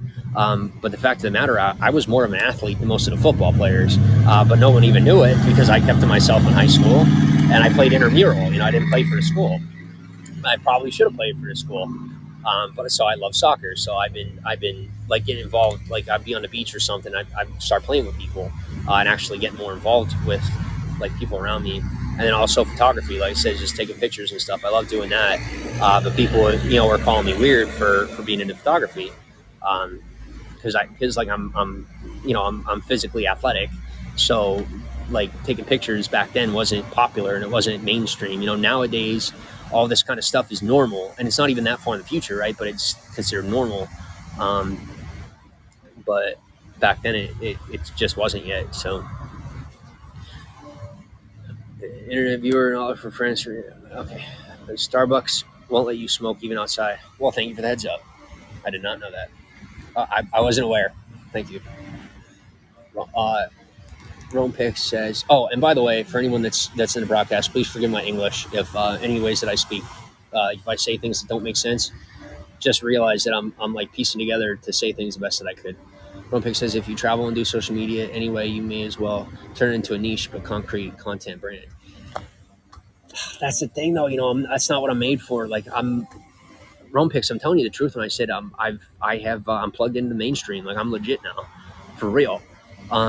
So like this is not something I'm going to be able to do forever. This is just something that I'm partially doing this as like coping. Like it's helpful. It's very therapeutic for me. This when I do this is far more personal for me than it really is. Like I'm not really doing this for anybody else nearly as much as I'm doing it for me. Because it gives me a purpose while I kind of figure out where I'm going to settle in or how I'm going to settle in or what things are going to look like or what opportunities I need to take on, or I'm kind of just letting God guide my path and trusting the process and figuring out where I'm supposed to be. Because I'm super ahead in my head and I'm super ahead in my skill sets and all that, but I'm not physically or socioeconomically where I'm supposed to be. I get a lot of comments, people saying they're like, you should be a millionaire by now. I'm like, I know. So I think it's time that I go do that. So I'm putting a lot of focus on me to get to that point, to be able to do that. But I'm also making efforts to, and no offense to a lot of people, there's a lot of people that I'm kind of indifferent on whether or not I regain their trust, because they're people that I don't know if I ever should have trusted to begin with. People that you never really chose whether or not you trusted them, like you grew up with them, so it was just always that way. But then I have certain people that I do love deeply, who have betrayed and wronged me in just horrific ways, and I can't say I haven't necessarily done the same with them inadvertently. But and yes, inadvertently, like I said, even not even realizing how much of an impact. But the reality is, um, I'm trying to figure out if there's ways to work things out without the greed. Like, is there a way for us to be mature and smart enough to work things out without the greed and actually be together, not work together, not, well, how do we fight this? No. It's like, realize like where I'm coming from. I understand where they're coming from, but please realize that the place I'm coming from is like utopian and also possible. Like, I have these kind of relationships with people. Like, it's real. Like, it's a real type of lifestyle. And it is not particular to your income. Like, where you decide to forgive, you decide to not to forget, but to forgive, and to say, okay, it's not, the fight's not worth it because life is short. Um, and like I said, make things work. But there's always going to be that turmoil. But freaking, I mean, that's family. Like, what? And let me put it this way: like, I've had people telling me that these people that I'm trying to hold on to, who I guess I really do have to let go of, unfortunately, I'm being told, like, comparatively, and I didn't even know this because I didn't know I didn't know my lineage. I didn't know anything about my past or my family heritage. But apparently, I come from some very serious people, where the lineage goes back really far. And from a very, very tight bloodline. And I did not know. I was not aware my entire life. And I found myself around some people who apparently to them are considered to be like, it would be like the leper, in olden times, would be like that I was associating with the lepers. And to that I say, well, first off, no, because you definitely don't understand them. And that's your own fault for not stepping outside what you know, which I would recommend. No offense. And then secondly, well, even if you were, which you aren't, accurate, the fact of the matter is, Jesus is my God. So I win because I still did what makes sense to do either way. And then also understand is where they come from and what they believe. I'm the leper. So, in this situation, I'm siding with what would ulteriorly be my adversary, and then I'm standing next to my adversary, looking at the people that they don't see as an adversary, and that I shouldn't have to see as an adversary, and saying, "You're wrong, and you can either chill with us, or you're the one that's out." You're the one that doesn't get to be. Y'all are the ones that don't get to be a part of what we got going on, and you might have all the, you got all the stock. Good for you. You're miserable. We're happy. So it's up to you. Anyway, Rumpik says, I walk about 10 miles a day. Anymore, my feet kill. Not sure if I can step it up, but I hike now too. Gary V. Yeah. He's a dude that I have not been able to let go of when it comes to content and all that. He's freaking awesome. The dude just never stops winning. He just doesn't stop winning. And it's not even the winning that gets me. It's like I said, it's the relatability. He's personable, and he continues to produce for society and create things that are relevant and keeps me interested. Like I said, that's I like somebody that can keep me interested, and that man keeps me mentally stimulated to the level where I actually have to keep up with what he's doing in order to continue to understand what is relevant. And that is saying a lot, because like I literally am plugged into the culture. Like I walk the walk to the point where like a piece of clothing that I find on the side of the road that I wash up in the bathroom is freaking designer. Like I'm on the vibe, okay? And this dude, I have to work to keep up with. So it's saying a lot. But as far as walking, I don't recommend doing all that walking. I don't. Like I said, I'm gonna pay for this later. Literally, I'm gonna end up having to have some sort of a physical therapist that like freaking, puts me back together. I'm supposed to be like, for my physical capabilities, I'm supposed to be an Olympic athlete, literally. So like, this is just an atrocity, and I have to work to get myself to that vibe. But as of right now, I'm in a tough spot. But one thing I will say is, like I said, if you're in America, or if you're a competitor, or if you're someone that's into sports, if you're a competitor, and you see a fellow athlete, or you see someone who could be a fellow athlete, and they're capable, like, lift that person up, bring that person into your circle, or like freaking, don't get jealous. Don't, like, that, guys, you got to understand that that's poison. It not only looks bad on America when you act that way, it looks bad for athletes in general. Like, we're supposed to, like, people who are of a more capable physical standard, we're supposed to set a social standard, like, for people to look up to, and you're supposed to lift one another up. When you compete, do not tear one another down. If you're not going to lift somebody up, well, that's one thing. If you're help them on the treadmill, help them onto the treadmill. Don't trip them to fall on the ground. At least not in that typeset, because we're supposed to be setting a better example. And what I'm saying is, all the people who hear about my physical capabilities, and they'll try to come at my physical capabilities instead of trying to lift me up, when in the same moment I would lift them up. So I want to associate with people who want to lift me up, and in return want to be lifted up, and not just people. And that's the other piece of it, is I don't want to associate with people who just want to give to me. Like, I want to associate with people who want something from me, if you catch my drift. Like, I'm a mutual type of guy. If we're not working on stuff together, then in my mind you obviously think you're better than me, because you don't want something from me. And I don't like that. Like, I'm a mutual type of guy. So I stick to people who, like, I'll accept something from somebody that doesn't want anything in return. I'll say thank you, but that's charity, and I say thank you for the charity. But realize then it's like, it doesn't put us on the same plane. Then I'm someone who's in reception from you. You will then at some point get upset with not getting something from me. And if you're waiting for me to offer something, you've already communicated clearly that you don't want something from me, and I'm going to take you on your word. I'm going to assume that you're telling me the truth, because that's how I'm going to take it. But when I meet people, like, I've had people that, when I only have 75 cents in my pocket and I need a cigarette, and I ask them for a cigarette, they'll say, knowing that I don't have any money, they'll say, "You got 75 cents?" And I say, "Yes, I do." And I pull, and I don't pull. I mean, I haven't had to do that. But I'm making a story just to, so you guys understand. But I'm for the exchange, because that's bonding, and it's respect, and it's, in some fashions, for what I'm familiar with, it's brotherhood. So that's how I like it. Rome Pick says, "I definitely think this can be like a stream of consciousness journal or diary, which can be therapeutic." 100%. That's pretty much how I use it. Lava says, "I'm Celtic and I'm interested." Hello, how are you? Oh yeah. By the way, if you got any heritage in the direction of the Norse, or in the direction of the Scandinavian people, hit me up, because I am someone who is a very big advocate for connecting with family, um, especially when you don't have a whole lot of family. Um, and connecting with family on a personal level is a great way to keep people out of trouble, and out of people that get into trouble, and to also help people who get into trouble out of trouble, and get people who get into trouble with people who get into trouble, like, just pulling people into a better space of society. There's healthier, Giancarlo up in the broadcast.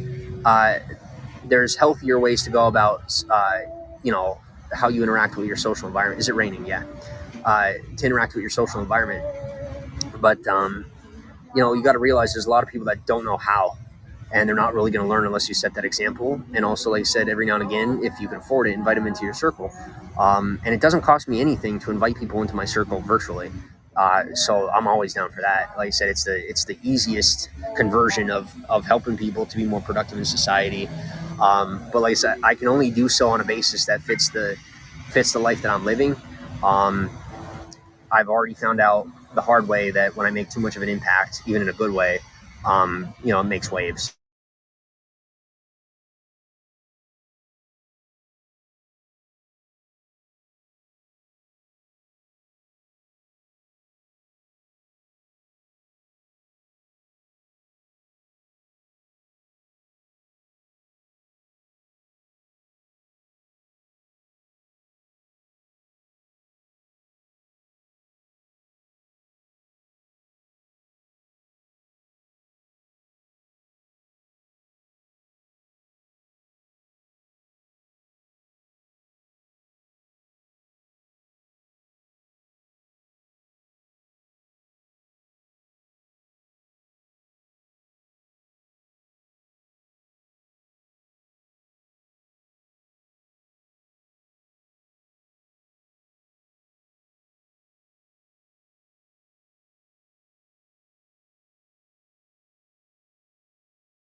for me, it's sad. I can tell you that I wouldn't see it from my worst enemy. I've literally made sure that the person that did me the worst dirty did not end up on the street while they were doing me the most dirty. Like while they were literally ruining my life, I made sure that they were not like on the street, and in situations where it was tough for them, I made sure that they had everything they needed. Even if they didn't have what they wanted, they had what they needed.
To that environment or wanting to be in that environment is much higher. So especially with a woman who's in a situation of being on the street or whatnot, you know, your brain becomes articulated to desire that because it's comfortable and familiar, and so you think it's what you want, or it's like something that you should be doing, or you think about, oftentimes. And this is, I'll tell you, the most community centered women that I've ever met in my entire life are women on the street. I'm not kidding you. Like the greatest caregiver, the most generous caregivers I have ever met are women that live on the street, whether they're doing drugs or not. And that's why I will say to you, if you could invest in a woman that's living on the street to get her off the street and help her into society, you will probably be increasing the productivity of that local economy tenfold, because that person is going to plug in, they're going to become familiar with the people around them, and they're going to be a community protector because it's what they do. But the biggest and the most difficult part of that process is pulling them out of the circle that they're in, because they're just so used to being in that circle and taking care of those people. But the worst part of it is it gets them involved in drugs. I can tell you, I have never met a single woman. I've met men on the street that don't do drugs, but I've never met a single woman on the street that doesn't do drugs, because they're the protector, the caregiver, and all the people, there's people around them doing drugs, and they pull the woman into doing drugs, and they really do. Like, it's not the woman's fault, for real. And that is my true belief, that it's not their fault. So if you have ways to get them out of that situation and help them into a better spot, I definitely would. Not only because it's the right thing to do, but if you're a businessman, it's going to turn out in a good direction for you. So like I said, if you're a cold person, you're the type of person that doesn't acknowledge homeless people, at least realize that either way, helping women off the street is going to behoove you. And when it comes to men, like I said, tough love. If they got a phone, maybe you buy them some food, maybe you get them off the street. I can tell you, if you meet a dude on the street and you're really trying to help them off the street, and you make sure they're not doing drugs and they're not an alcoholic. Now, if they are an alcoholic, maybe you help them get into a program or get into like a halfway house. But if they're not into alcohol and drugs, which most of them, you're not really going to find anybody that's not into alcohol or drugs. But if you do, a night's sleep is probably the thing that they need the most. Like a hotel room is probably the biggest one-up you could give them. For anybody who hasn't lived on the street, it's pretty difficult to comprehend, understand, or relate to what it's like to not have real sleep for a while and then to sleep in a bed. It feels like you got 2 weeks worth of sleep. It really does. So that's like the biggest way you could help somebody if you meet them, if you could afford it. Like if you have the choice between handing somebody a $50 bill, which people do that, handing somebody a $50 bill or putting them in a hotel room for the night. Take the time out of your day and put them in a hotel room, because the likelihood is they're going to take that $50, they're going to spend it on smokes, or they're going to buy themselves a little something to eat, and maybe they do go buy drugs or something. You never know. But you go take them and you put them in a hotel room, you're giving them a necessity. You're giving them something they full on need. And it might take a little time out of your day. But if it were me, I'm telling you what I would do in my position. If I had to choose between handing somebody $50 or not having the time to take them to the hotel, the $50 going back in my pocket, and I might sit and listen to them, and whatever whatever they got going in their life, I might sit and listen for 15, 20 minutes, and just listen to what they got going on. But I would not just straight up hand money to homeless people. I really wouldn't. Not in that way. I've been, like I said, being on this side of it and having seen what goes on this side of it. I've rarely seen giving straight cash to a homeless person be a beneficial situation. Like, you really got to read the situation, or else it oftentimes does end up just being something where you're feeding a habit and you're really not helping the person. And if you are someone who is maybe not a good person, and you're just somebody who really doesn't care, and you're just trying to, they're going to go buy drugs, and you're just hoping to get off the street because you got that darkness in your heart. Well, my recommendation to you is just to turn the other way and not acknowledge them, because guys like me will be around the corner waiting for you to show up, making sure to protect them from you, and you don't want to deal with me. So, like I said, they are society's the people of society that are the most downtrodden. So I told you the negative side. On the positive side is, believe it or not, people on the street look out for society more so than anyone else in society, in ways that you're never going to know or understand, and that you don't want to be familiar with. But once again, it is so bad out here in any way, shape, or form of being out here, that I will literally push, as I have been saying, push to not give them anything, just to force them off the street, just to make sure that they end up in a better position, because it is that bad out here. So people that end up being society's guardians, and they're, these homeless that are actually looking out for people. It sounds like a wonderful thing to do, but the reality is it's a hindrance on society. It's a weight on law enforcement, and it's also wasting their own lives, mostly on an egotistical viewpoint, where they could be doing something far more productive for themselves that they actually enjoy doing. You know what I'm saying? So, I don't like seeing people manipulated into that position. And then on top of it, we're not in the 80s anymore. We're not in the 90s. So society doesn't really have a place for or really want people in those positions, or be doing that kind of stuff on the street anymore. We're trying to regulate and get things to a systematic space where, the whole idea is that people in those positions don't have to be out there anymore. So trying to get them out of those positions is important. And you can only do that by, making very particular and calculated decisions in reference to how you decide to support or be charitable towards them. I recently talked to somebody who said, I asked them, could you help me in such and such a way to get into this position, to work something out? And they're like, well, I could give you this and this and this and this and this and this. What with all due respect and thankfulness, what I really heard was, I'm offering you an opportunity to let me to control your choices and put you on a life track that I want you on to benefit what I need. And I have to turn it down, because I know what my life's path is and where I'm supposed to be. So I can't accept, those offers, because you have to recognize some things, and that goes in any part of life. It's not just whether or not, not just living on the street, but in any part of life, if somebody offers you something, if it's taking you off your life path, it's not an opportunity. It's presented as an opportunity, and you most definitely want to thank the person and be very cordial about it. Make sure that you show your gratitude, but also to make sure to respectfully turn it down, to make sure that you don't fall off your path. Now, if it's a side quest, if it's something you could do while taking care of what you got to take care of, and it's not going to pull you off your path, and it could benefit you, and it builds your repertoire, go for it. But if it's something that does hinder the overarching life that you're living, overarching the path that you're on, don't do it, because I don't know anybody that could afford being pulled off their path. I don't, and I know I can't. So, yeah, it's a long rant. Christy, thanks for the drink. That was adorable. Georgia, welcome to the broadcast. Oh, okay.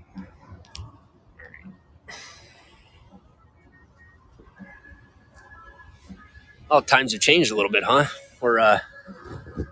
We've evolved. We've upgraded a little bit. I used to sit and broadcast at Duncan. Now here we are. Oh, what a winner, right? That's what I think to myself, That's all right. Well, that was fun.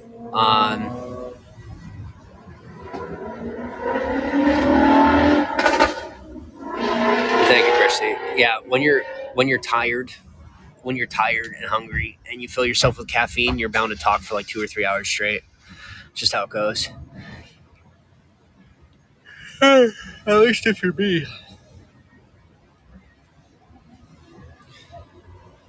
I would shut down, but like I don't really see the point. I don't have anything else to do. I don't have any other money. I have a bus ticket, so that's good. Um, and I have you guys, and it's not currently raining, so I'm gonna go plug in, and then 5 seconds later, it'll probably start raining again. That's okay.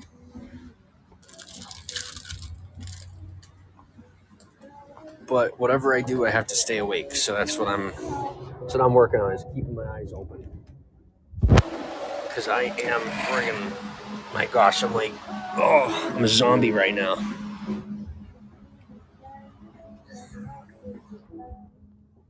Welcome to the broadcast if you're brand new. I pretty much just sit here and talk with you guys, or talk to you, keep you company, keep you busy, keep you occupied.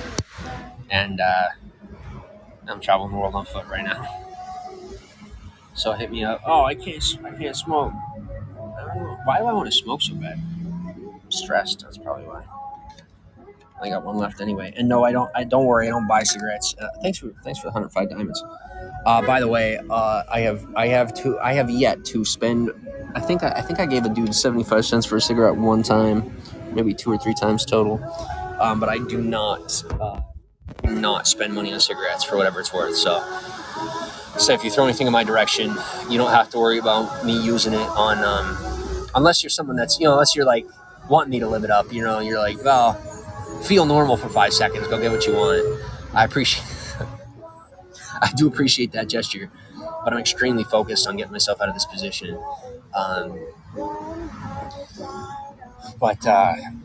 Yeah, like I don't have an interest in letting this become a cycle in my life at all, not even slightly. I haven't had to live this way for all that long at all, and not in this mindset where I'm finally freaking in manhood. So definitely not going to continue. I mean, literally to the point where I'm taking things places people couldn't even imagine, just to make sure that it doesn't continue, like in good ways. I'm just really pushing myself. Cross fingers. Like I thought I was pushing myself before. Nope. This is like my feet are numb. Well, they're numb with stinging. Like I don't even care. Like I keep going. Nothing's gonna stop me. I could end up stationary. You're still gonna see me just push impossibly. I've fought too long. I've been through too much pain, too much suffering, that I'm not letting this happen. No way on earth am I letting this happen. Nope. It's not. Sarah says, where are you going? What's final destination? I don't have one. Maybe just the ability to come back to America when I finish walking the world. You seem super determined. Yeah, nothing else exists to me except what I'm doing. Minus people that I exist to them. It's exciting. Yeah. Yeah. Christine, thanks for the Coca-Cola. I like that. Atif, welcome to the broadcast. Francisco, welcome to the broadcast. Photo guy, welcome to the broadcast. Built Better, welcome to the broadcast. Yeah, and the people that you see me following on Twitter or Instagram, they're people that I kind of like have hopes to associate with on a personal level in real life. People that I have like at least some form of family ties with. That I don't want to be the black sheep of the black sheep. Like, come on. Black sheep of the black sheep. There's a certain level of outcasting that I'm comfortable with, and a certain level, like, I want to be with my outcasts. I want to be with my performers. I don't want to be the guardian angel of the guardian angels. As cool as that sounds, and I've done it and I do it, I'm ready to retire from that role because I'm tired. And I won't make it into my 40s if I keep doing this. I won't. I know for a fact that I won't. yeah, I'm not gonna let that part of my lineage follow suit. It's time to grow up, or grow down. I don't know, however the heck you say it. Have a nice day. Thank you, Sarah. You too. Thanks, Christy. Cameron, welcome to the broadcast. And I really would like an update. It would be freaking awesome to know whether or not, just because I'm about to, like, it was one thing with what happened to me, like, and something legit happened to me, but I'm fine. But it's another thing to like actively have an interest and start engaging with women, which I'm literally at that point. I mean, they're circling, so like conversation has to be had. Or I mean, it doesn't have to be had, but like I'm telling you, my choice is who's in front of me, and I know who's in front of me and who's not. And that's the way I live my life. It's a code that I live by. It's an ethic that I adopted that is definitely effective, and has kept me alive over these past couple of years. I had to stick to that. You know, who was physically in front of me, those are the people that are there for me. So that's that. Veronica says, facing mortality is a scary thing to face, but it kicks your butt. Yeah, I have had my brushes with my maker plenty of times, but this one did it. This was the wake up call. This was, well, okay, life is finite, and I shall treat it as finite.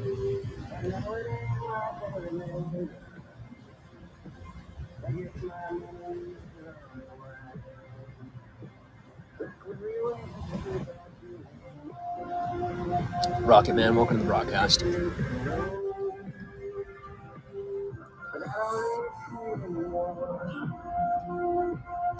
Jasmine, welcome to the broadcast. All right, let's see what we got. We got Mrs. Lemieux, welcome to the broadcast. Lemieux, Leia, welcome to the broadcast. Favorite things, welcome to the broadcast. Amish Fonzie, how you doing? Veronica, welcome to the broadcast. Jill, we got Leslie, we got Daisy Blue, Marie, Zeppo, Jenna, John, D, and Chris. How are y'all doing? Thanks for being here. Joshua Hudgens, welcome to the broadcast. Oh, by the way, if I pronounce your name wrong or I don't say your name properly or correctly, please understand it's also a certain just I don't get everything right all the time, so I apologize ahead of time. I'm doing my best.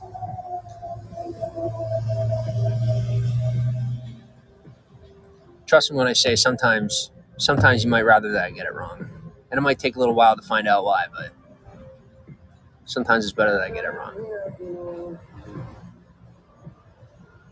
So I love you all. Thanks for being here.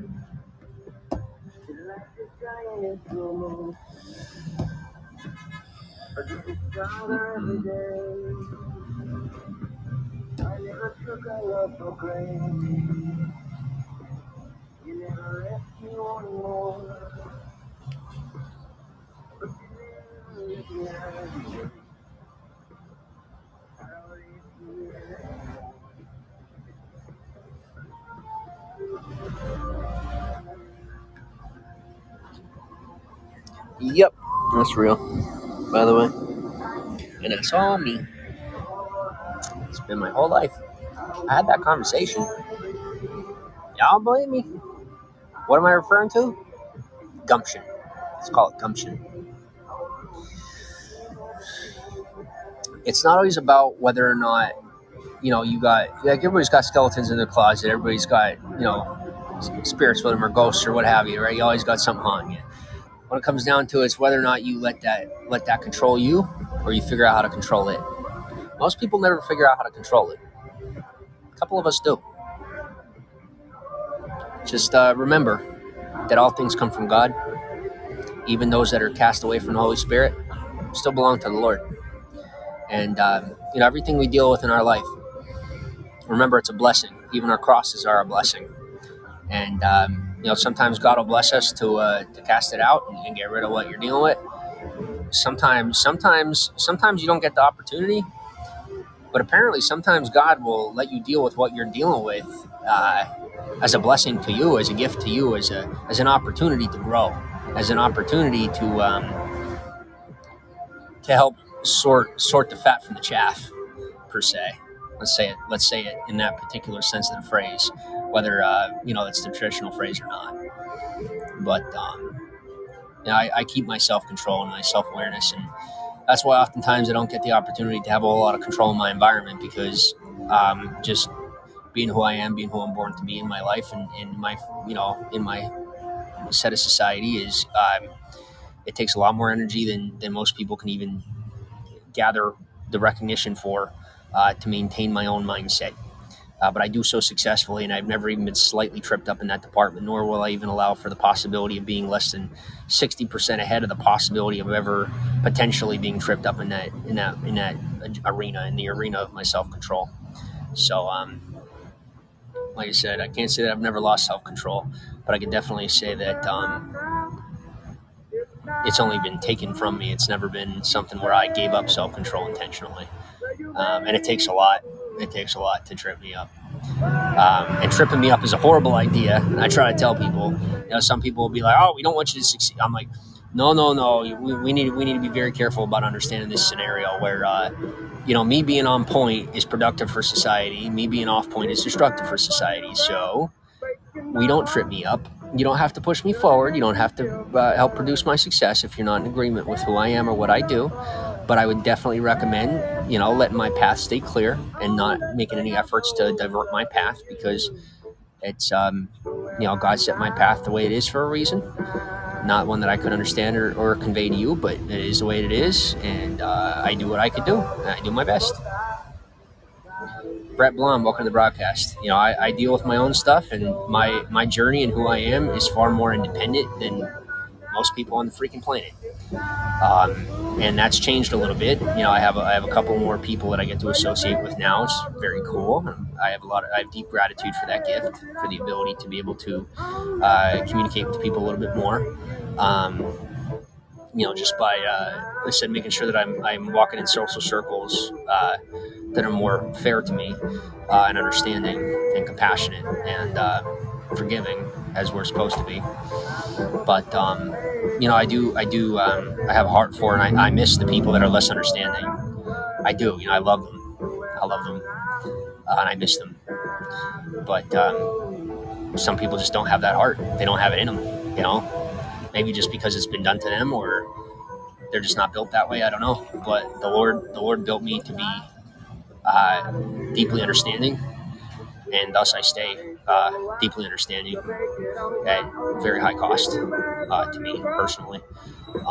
And then like I said, I apologize to the people who it cost them for how understanding I am, but I have to be the best that I'm called to be, and I do my best to make sure that there's some form of a cushion, so it costs the people less that I associate with, or that are willing to associate with me based on what I'm willing to give, to be able to continue to maintain our associations.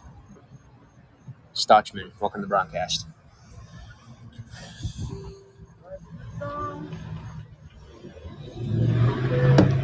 But like I said, I have to continue meshing myself into my industry. I have to. I don't have a choice. I wish you guys understood. I don't have a way to explain it to you, but I don't have a choice but to keep pushing forward in the production of all this, and even just hanging out with you guys, building the platforms, getting more into media, getting more into things that I have an interest in, and just expressing myself, being a little more at a creative side. I know you guys like the logistical me, but trust me when I say you will enjoy you will enjoy the creative side of me far more. I promise.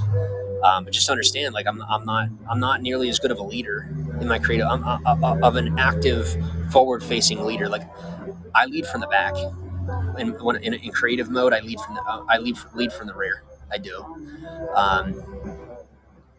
I call the shots. It's just like people don't know that I'm calling the shots when I'm being creative. When I'm being logistical, everybody knows that I'm leading the way. But like I say, going into this part of my life, and it might end up.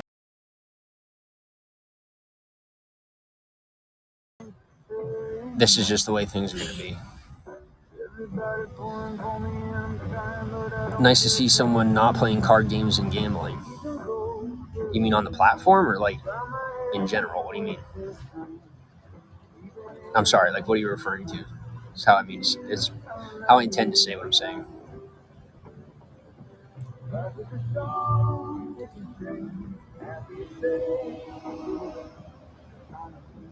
Oh, okay. If you guys actually do want to bless me, because I do have people hitting me up and they're like that want to bless me, but they're like can't send me money. I love Starbucks. Okay, like I love Starbucks. I used to be into Dunkin', and post 2018, and just like things got different, and I don't know if they just started hiring different people, but I became a Starbucks guy. I used to like Starbucks, but now Starbucks is somewhere I could actually enjoy myself. I do still like Dunkin' to pass through, but I like to hang out at Starbucks more now. If anybody wants to throw like a Starbucks gift card my way, that would be incredible. Um, but yeah, pretty much just this is pretty much the only place that like makes sense for me. Like I could do McDonald's, but it's not up my alley. You know, Starbucks is up my alley, but when I'm being myself, I'm not a McDonald's guy. I'm I don't know what to tell you. You know, people think I'm trying to be posh, but I'm not. Like it's a personality thing. It's not a money thing. It's a personality thing. I'm a Starbucks dude, so it's where I feel most comfortable. So like I feel safe. I know this sounds weird to say, but like I feel safe at a Starbucks to like do my work and mind my own business, and like people literally don't bother me at all here, like literally at all. And when I tell you, it is such a weight off my back and like makes it capable of me getting through my day. It's invaluable to me. So, Carlos, welcome to the broadcast. Like irreplaceably invaluable. So.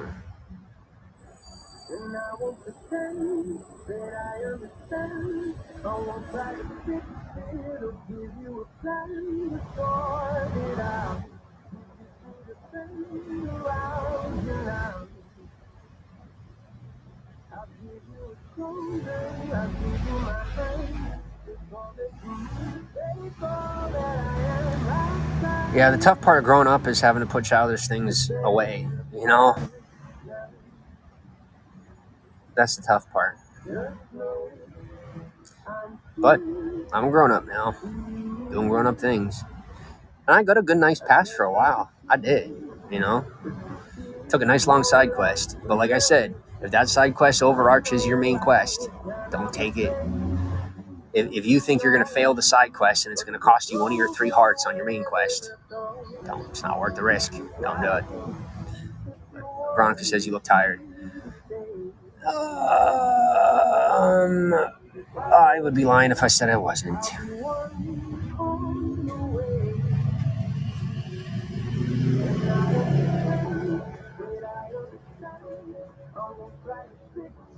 This rain will not stop.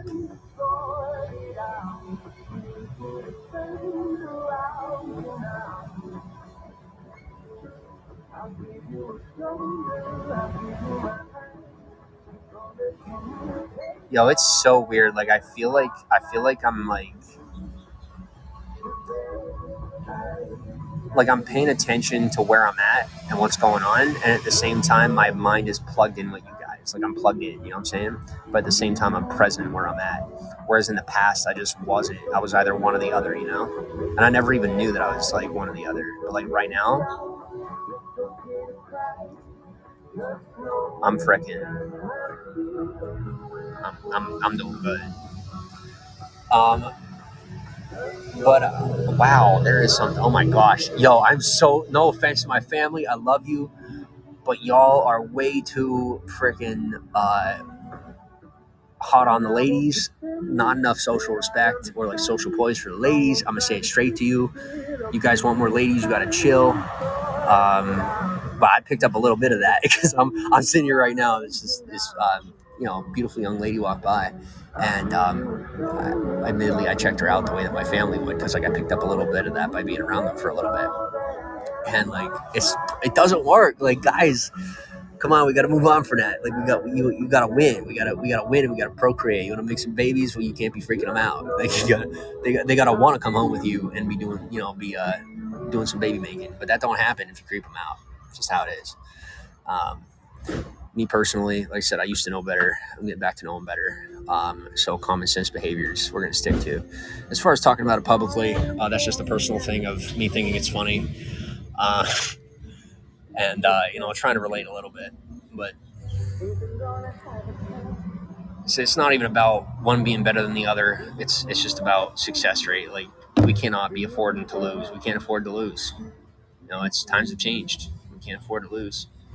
So we gotta adapt so we can survive. You know what I'm saying, y'all expect me to pick up the ball and Hail Mary and get, and then get it all the way down the field. I mean, I could, but I don't know. Is that really how we want to remember things? Can't go wrong with a smile, says Saroka. I agree. I agree.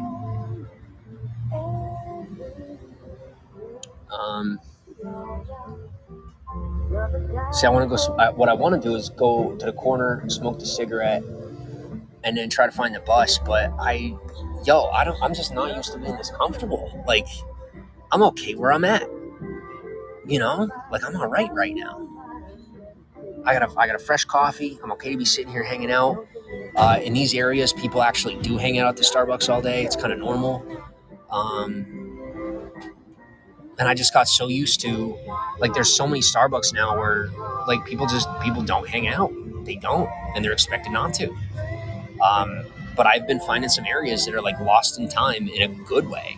Like, I don't even see these places as being lost in time. I see it as, like, this is how it's supposed to still be. At least with the brand of Starbucks, this is how it's supposed to still be. Because, like, that's their selling point. With the price of the coffee, the expectation is for it to be a good, comfortable work environment, or like an environment where you can get some work done. I mean, Dunkin's expression is literally America runs on Dunkin', so the expectation is to not stay there. But Starbucks still maintains, so that's nice. So we got 14 people hanging out.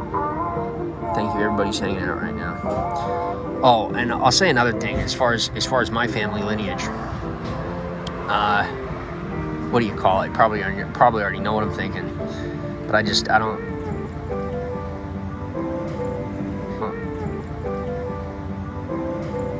You ever hear in the Bible where it says, God says, "I knew you before you knew yourself"? Something to that effect. I'm paraphrasing, of course. But sometimes in life you could get the opportunity to be that familiar, and sometimes you just before you know, and sometimes you know before you even know that you knew. Still alive, yes I am. And yeah, this was most definitely a situation where I knew before I knew that I knew. I trusted my instinct. I did the best that I could, and I'm really hoping that it didn't get robbed from me.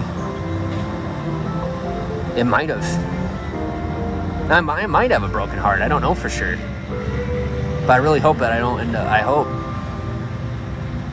if I do, I mean, that's sad. That's one hell of a loss, but not just for me. I mean,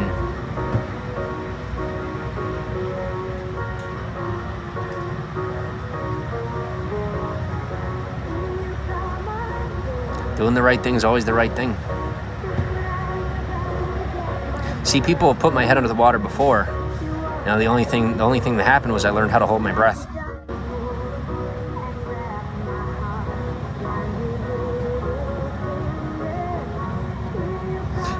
And I'll throw a little swag out here, okay? Just a little bit. All right, don't judge me. Don't think I'm getting proud. But I'm gonna be real with you. All right? You are young. You will survive and move on. Veronica, I don't count on those. No. And guys, you got to be careful. You got to be real careful who you say that to. For real, you got to be careful who you say that to and how you be with that, because some people end up moving on and moving into things that aren't healthy for them, and moving too quick and not realizing that life really could be that short, and they may end up moving into something that's far more dangerous, volatile, violent, or unhealthy for them than even what was before. So you're young, you move on, you're invincible. Like the sooner that someone could have the mentality of of being eternal stripped from their brain in a mortality sense, the healthier it is. Like, understanding that we live in eternal life with God, that's one thing. I agree. But on this planet, we need to remember that we are mortal, that per se, that you only live once per se, and that,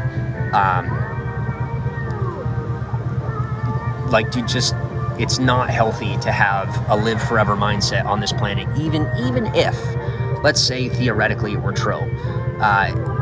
It's not healthy to have that mindset. It's not. Because the sooner you understand that,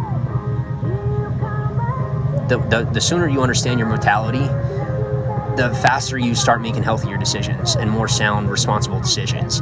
Like, don't fear your mortality, but be familiar with it. Understand that it is real, that life could end. Oh, I'm sorry. You don't have anything to apologize for, but thank you for allowing me to touch on that topic. Because I was told that when I was younger, like when I was like 21, 22, 23, I was told, like, this is just a phase, or, this isn't real, this is important, is not important, or this or that. Mostly told that by people that never found out how important what things were in their, early 20s, what was important to them. And the revelation of information sometimes is more important to protect people than, like, such as, talking about age or whatnot. Like, more, because that's how I am. I'm a protector, but like I said, don't try to use it against me, because you got to realize the more protecting somebody is, the more protective someone is, the more and there's a difference between protective and controlling. And if you mistake someone protective for controlling, and then you turn against them, or you try to friggin' make them look controlling, the only thing you're going to do is connect them with other people that are more protective, and those people are going to end up working together against the people that are controlling. And if you are associated with people in an environment of control, and you end up being the one that's wrong, it's going to flip on you. And there's a situation going on. It's, like I said, it might be going another direction, but what I'm really trying to do is figure out if there's like a smooth, healthy transition. But said things have gotten past the point that I could control. I can't. I don't have the ability to, nor the interest. So I turn to prayer. But it's not mine to control. It's not mine to lead. It's not mine to. It's the Lord's. Not any other creature. Like I said, the Lord still has me in a spirit of leadership, but I'm taking my hands off the reins just to, because that's what God does. We're told to emulate our God the best we could, not to play God, but to emulate those behaviors, such as when people aren't learning, to say, okay, you think you could do it without me, and take your hands off the situation. So that's what I've done, just to help some people understand that I might be a little more necessary than they realize. But that's all right, but I'm not God, obviously. So I can't afford to settle. God could afford to settle because he's God, right? He could say, all right, well, we'll do this. I know you need this more than you needed that, and you're showing me how much you want it, so we'll do it that way. But I can't afford that. I'm not God. So, and there really aren't many good men on the planet that could afford that. And I will one day be one of those good men that could afford that. But as of right now, I'm not one of the men that could afford it. I may be the good man, but I'm not at that point of wealth yet. It's pretty high level of wealth, socioeconomically, and I don't have that to offer yet. Give me 2, 3, 4 years, I will. But let's just say that it's been the longest and shortest couple of years of my entire life, and I've missed out on most of my own life for the past couple of years, and not even of my own doing, just forced to miss out on it. And it sucks, but it is what it is. People that don't understand that forgiveness, that vengeance is the Lord's, and forgiveness is what we're supposed to turn to. People that are seeking, they seek punishment for their own viewpoints, as opposed to going by what the reality of the situation is. It's just is what it is, Getting askew based on negativity and based on hurt and pain and grudges. So it is what it is. But what I refuse to do is to be leveraging any of that. I refuse. And anytime that even may have appeared, that I had attempted to do so. It was mostly a ruse just to keep people at bay when their positions and interests were greedy and mine were pure. The only way to make sure that people continue to make healthy choices was to keep them distracted from the choices I was actually making behind the scenes, the healthier ones, and just let myself look a little rough for a minute. So now that that's over, I'm gonna keep moving forward and pray for the best. But I'm also smart enough not to get sold on the oh hey it was bad, it was hey actually it was good this whole time, and now we could all like that'll work for a minute, but I've become far more quick and far more wise than most people are accounting for. 10 times over what any of you have known of me before. You guys couldn't even currently articulate. You would have to have, decently close association with me for quite some time to even be able to start to wrap your head around how far I've come in a very short time. But like I said, it really stinks when you put in a lot of work and you get, like, God gifts you to be able to handle what you were supposed to be handling, but then some people attempt to take it into their own hands and take it out of the hands of God and take it away from you, and then you're sitting there with all the gifts and all the skills that the Lord literally put in your hands to be able to do that thing that you had prepared for so long. Even with whatever mistakes were made or whatnot, it balances out with what mistakes were made in your direction. So you let it go and you say, all right, I'm better now, and blah, blah, blah. And then you can't do it, and then you're sitting here and you're like, well, God, was it for these people? Am I supposed to, give it to people, to different people? What am I supposed to be doing? So I just start doing, it's better than not doing. I wait on the Lord, and I also make sure that whenever I see his will to be done, that I go in with that spirit of generosity, or I make sure to make those associations, or, whatever I feel called to do. And with as little persuasion as humanly possible. I keep a very keen eye. I do pay attention to where people are trying to get me to do what they want me to do, and where I'm actually making an active decision to be there for people, or what have you.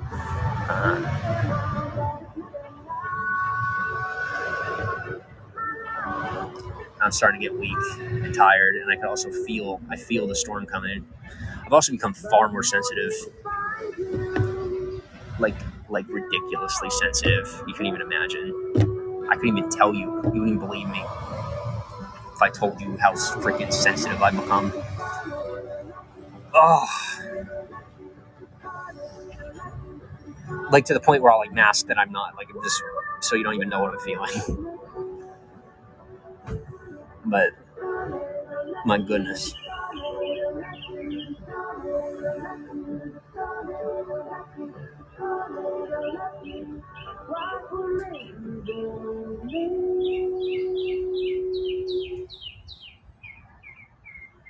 I feel like I'm gonna be sick.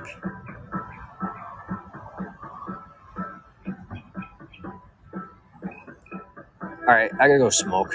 I'm gonna shut down this broadcast because I don't have time for people to be trolling in the background for a while. Because I know that's exactly what's gonna happen. I know how this goes. Times are different, things are different. Like I said, I've gotten, what do you call it? The power is in there now. I got the authority, so the Lord's leading the way. I'm gonna dip out of here. We're gonna talk real soon. Message me if you want to. I have my holy times where I'm feeling like a good man. I have my time. You guys are going to see me sit on live stream and talk about women. All right, I'm real. I am like a regular person, so I'm not always going to be 100% what you guys want me to be. But if you got to choose between a piece of plastic and a real man, I sure hope you choose a real man. Because I have my flaws, I have my faults. I don't wear them on my sleeve because the Lord says not to be. You don't want to necessarily be flaunting your faults. You don't necessarily want to be flaunting your downfalls, or making yourself look like you're not doing okay. So I don't try to hide it, but I do try to be socially responsible with what I'm going through.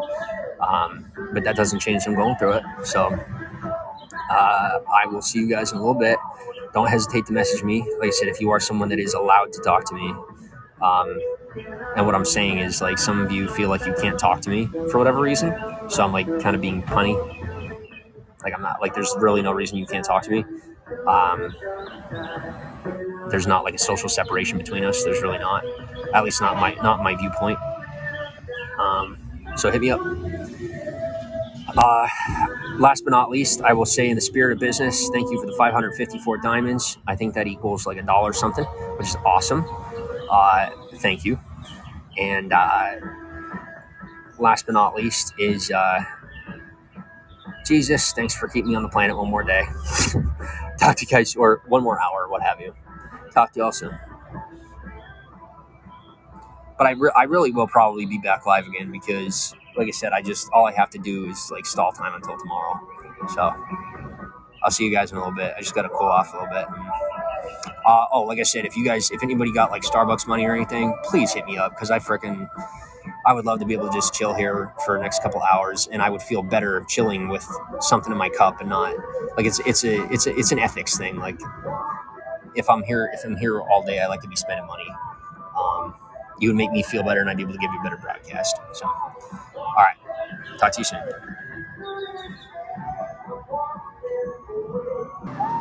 Hey, I was going to thank each of you individually for the follows recently. Since I don't seem to be able to have the ability to like message everybody or each and every one of you, I want to say thank you for joining the party, being a part of our live streams, and just being present. I said I appreciate you. I see the moves you're making. I see what you're up to, and I like it. Talk soon. Dr. Blue, welcome to broadcast.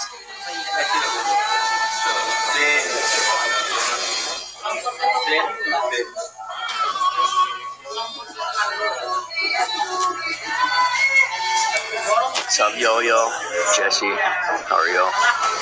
Lopez, Flaquito, welcome to broadcast.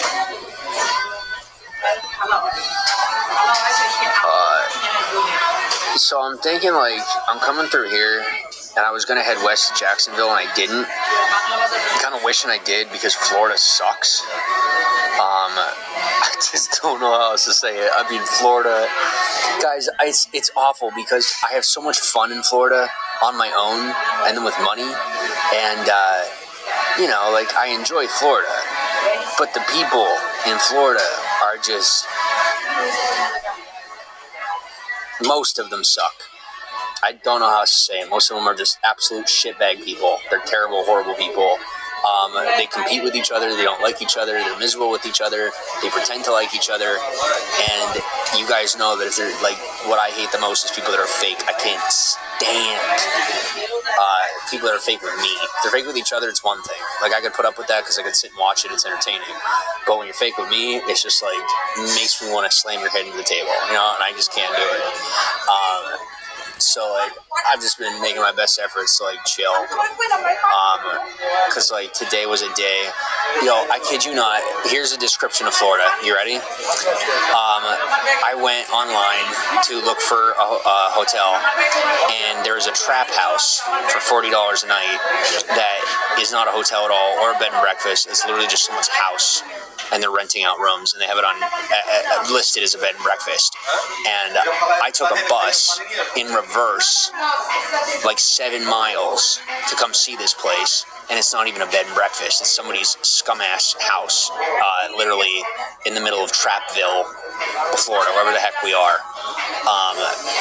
And I'm just appalled and disgusted, and I can't even believe it. And the entire time I've been down here, literally, I'll tell you what one of the bus drivers said to me when I could not afford to get on a bus, and I just walked 60 miles straight. She looked at me and she goes, "Enjoy walking the next 60, because I didn't have 75 cents to get on the bus." Yeah. So just, if that gives you a little gist about how they treat their homeless, to begin with, let alone how they treat anybody, because I did not look homeless now that I think of it. So the reality is they probably didn't even know I was homeless, and like I said, people are just... once again, I'm going to say most people. I did meet like 6 or 7 people that I'm going to bless out the wazoo, like Mr. Beast level. I already have actually made sure that something's going their way, but as for the rest of the people that I've met in Florida, for the most part, God, I am so excited that this place is going to flood, because just you people are horrible. It's like, you kind of deserve it. I don't know how else to say it. I don't care what rains down on me for saying it, because I put up with enough, and just trying to save face and be nice. And sometimes it's just not worth it. Like I would literally rather have to sit in prison than have to be fake. And sometimes that's the option, but I always get out of it, so like, I don't really care. But like I said, people down here are just vicious and mean to each other, and they pretend to be nice, and I can't stand fake. I can't stand it. You could tell that people literally want to punch each other square in the face, even their own family, and I kind of just wish they would, because it's better than being the trash that they're acting like. Because it doesn't serve the economy as they claim to care about the economy. It doesn't serve the country. It makes us look horrible, and it doesn't, like, it just does. There's no benefit to it. Like, at least if it looked good, like at least if Florida was attractive, it would be different. But it's not anymore. So there's no benefit to being the way they're being. If they just put the guards down, stop being fake, miserable pricks, this state might not be going into the gutter, and needing to like legalize guns in every way, shape, and form just to get people to kill each other to make money. It's like, it's pathetic. Like, this is literally like a martial state, a martial law state. It's literally like a police state. I've seen more police in this state than I saw going down the entire coastline. Not kidding. So it's not really like Florida anymore. It's just like, I don't know. What do you call it? It's just like a prison. It's kind of just like one big prison, because it doesn't really have anything that's worth paying attention to other than Disney, and now they're trying to get rid of that too. So, yeah. I don't know if Tampa's gone to shit yet. I'll let you know when I get there. But pretty much the rest of Florida, except for Daytona. Well, Daytona sucks, but the ocean where they have the nature preserve is beautiful and gorgeous. But other than that, pretty much everything else has just gone to the gutter. And people are just really trying hard to pretend like they didn't waste millions of dollars on their retirements and all that other kind of stuff. And it's really irritating, because like, I have to be super nice. But I've officially hit my breaking point, if you haven't noticed. When I just, like I said, my feet are falling apart. And like, I don't even want anybody's help. Like, that's kind of the point where I'm at, is like, I don't even want like anybody's support or any of that kind of crap. You know what I'm saying? I don't, because like, when you learn, when you put up with enough, and things get worse with the support, you eventually learn that it's usually the people trying to help you out that aren't really trying to help you out. They're just, scam artists. So I've had enough, and I'm just going to walk my way out of here and mind my own business. That's about it. So it's been fun. I actually really love to be able to say this out loud. I'm in a mood. You ever be in one of those moods where you wish someone would swing on you? I'm in one of those moods where I just want to get my ass kicked. I might get my wish, but probably not, because in Florida and people are fake. But it is what it is. Oh, that's so sweet. Thank you for that. But yeah, for whatever it's worth, you guys could see that, I don't have little rants anymore. I just literally just say it how it is now. And I just, like, I don't care. Like, people are trying to freaking get me incarcerated regardless. Why should I give a fuck? Like, I might as well just say what I want. If they're trying to get me locked up anyway, I might as well just say what I want anyway. It's like, if they want you to do what they want, I don't think, like, fear is a good option. Like, it doesn't work with me. The only thing you're going to do is get me to turn it into fun. Like, that's all I'm going to do, is turn around and find a way to make it enjoyable. I'm not going to quit. I'm going to double down and have a good time. Because you're telling me that my time is shorter, so all I'm going to do is have a good, find a way to have more fun. But, like I said, I don't give into it. I just do what I want, and then I do more of what I want when I do more of what I want, and then however it goes is how it goes. But I could say, like, literally, what's different than me, that, like, you guys thought, like, I grew up in this and that. I did grow up. I grew up to the point where I hate people so much it's not even funny, but, like, tomorrow when I wake up, I am not going to regret what I said on this broadcast, not in the slightest. That's the difference, is where in the past I would have. In the past I would have been like, oh my gosh, like, I really shouldn't, like, I just went overboard and I was just so dramatic and immature. No. It's called reality, and it's about time people start living in reality. And if they don't, I really don't care. I'm going to live in reality, and that's that. Whereas before, I would give like a half-assed, like, you know, putting some stuff out there, and I'd be like, oh, and then I would regret it later.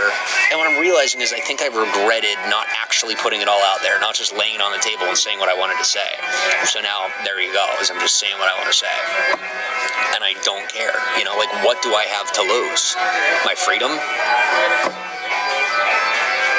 You know, they have it either way. You know, and I said this to you guys already, is the fact of the matter is they do what they do, and if people want you incarcerated, you're going to be incarcerated. Like, not society, you know, whether it's just the system in general. If they want you in prison, they want you in jail, that's how it's going to be. It doesn't matter if you're white, if you're black, if you're rich, if you're poor, if you're doing the right thing, if you're doing the wrong thing. People don't get that. Like, people don't seem to understand that there is no, like, it actually is unbiased. It's entirely like a systematic process of putting one person in front of the, like, just put a picture there and saying, you know what, I think that one's going to look good in orange. Let's do it. And that is how little they think about it. I swear to you. No word of lie. That is how little they give a fuck. They don't at all. They care about their paycheck. They might care about their family. Pretty rare, but sometimes they do. Believe it or not. And then they think they're God. But here's the beauty of it. Them thinking they're God is beneficial to you because it makes them stupid. When they believe they're God, they're so egotistically self-centered that they can't fathom, like, options and thought processes about life that are intelligent. So they're stuck on these mindsets that keep them in a loop. And as long as you stay out of their little loop, you know, they could go scream at somebody else or incarcerate somebody else, and you could talk about them all you want. You know, I don't recommend saying names or anything. Great way to get yourself screwed. But like I said, for the most part, I'm not anti-establishment at all. I'm pro-establishment, believe it or not. I just have fun making fun of them because they suck at what they do, and there's no other way to say it. Like our system and the way things work is actually kind of amazing. We just, like, the human beings and, like, the people that try to do what they do, they don't do it.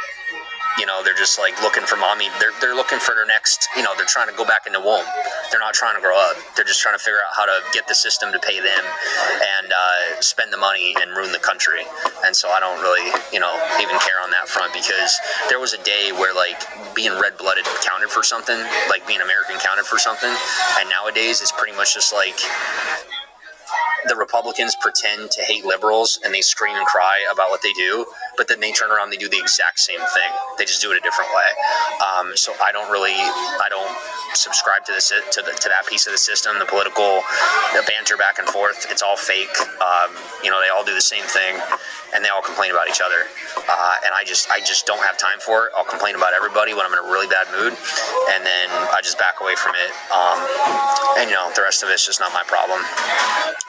But what I also do is I make sure that whenever I'm not getting what I want, I can sit in McDonald's and charge up until I get kicked out and live stream and say stuff that gets people really emotionally stressed out. So then when they consume the ridiculous amounts of sodium and fat, they get obsessed with the food and they always come back, and then McDonald's loves me. And that is why I get to keep my job and I don't actually get incarcerated, because I actually keep good relations with corporate. I keep good relations with most people that actually get stuff done. And our country doesn't have that power anymore because the corporations have bought the country. So while people are busy trying to rub shoulders with politicians that went out of style like less than 10 years ago, over 100 years ago, less than 10 years ago, went out of style over 100 years ago, I made a common sense decision to side with the corporations and figure out how to get, you know, products sold. And then when people are smart enough to buy healthier food, I make sure to push it in their direction. But when they're dumb enough to, you know, buy into what they have to, don't get me wrong, I enjoy a good burger, and I'll sit here and eat a good burger while I complain about the burger. But that's the difference, is I don't play the hypocrisy card. I'm just like, yeah, this is death that I'm putting in my mouth, and I'm going to enjoy it. But yeah, so I vented properly. I've enjoyed myself properly. I've also baited a nice big fish, got him on the hook, and I'm officially going to get him put in prison. And that took me like 30 seconds, and that's why I do this. Because I needed a good one tonight, because I'm in a mood. I'm so pissed off, it's not even funny. And I knew if I didn't get a nice big fish tonight, if I didn't get a fucking whale, I was going to be mad as fuck. So I got what I wanted. I'm really happy. And I won. And that's all that matters to me, because it's all I got. If you got something other than winning, good for you. I'm happy for you. I'm not bitter. I'm not jealous. I'm happy for you. But I don't. So I'm very good at winning because it's all I have. Moving on. I'm not eating tonight, and that's fine. But guess what? I'm going to be eating like a king tomorrow. Factual. So tonight, I begrudgingly, kid you not, I had somebody offer me a $300 hotel room tonight, and I turned them down because I'm that pissed off that this situation turned out the way it did, that Florida turned out the way it did, and they're like, well, it's okay, just come stay in this cushy, and I'm like, no, this is the last straw, like, I've had it, I'm done, I'm literally done with the country, like, I'm out, you guys don't get it, I'm about to walk to Mexico, or take a boat to Puerto Rico, I'm not even playing, not even slightly, because we are so just not organized anymore. Like, there's no way to make money in this country anymore. It's a money pit. People think they make money too, but they don't realize that for every $1 million they make, they're losing 1.5 every year, and they wouldn't even know what I'm talking about because they're so obsessed with just having the next Cadillac because they're dumb, and I don't have time for that anymore. I just don't. And I love people and I try to be nice to people, but I do actually care that much. So I just, like I said, I get to that level, and that's why I have to leave, because we now live in a society where people are so inundated and mentally challenged, literally, and not even realizing it, that they don't know how to be productive. They don't understand what productivity is anymore, and they're just trying to keep things the same or trying to live in such a way that makes sense to them on a socio-economical level, and not even paying attention to their psychological lapse of intelligence, like literally generationally losing, like just not like being less desirable on a competitive scale, while you have third world countries, people in third world countries that have a greater likelihood of appreciate it. That have a greater likelihood of success and getting with. Okay, here's my point. So you spent 150 grand on her education.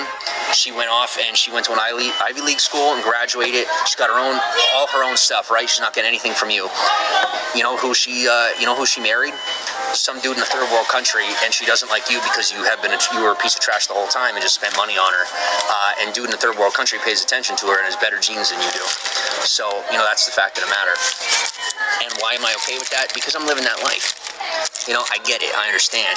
I am a trashy American, but the difference is I know what I am, and so I work to become better, and I'm willing to go where I have to go to become better.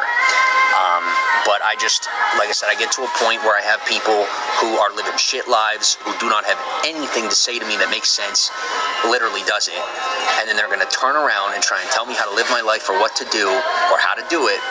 And the reason it bothers me is because I used to look to those people for advice, and now all they do is get lazy, and I'm sitting over here, I'm a kid, and I'm doing 4 times as much as they're doing, and then they're going to turn around and tell me because they're old and decrepit that they know better.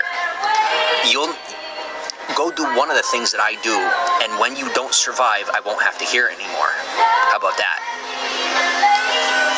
And then I will sit in your chair and I will do your job better than you without an education.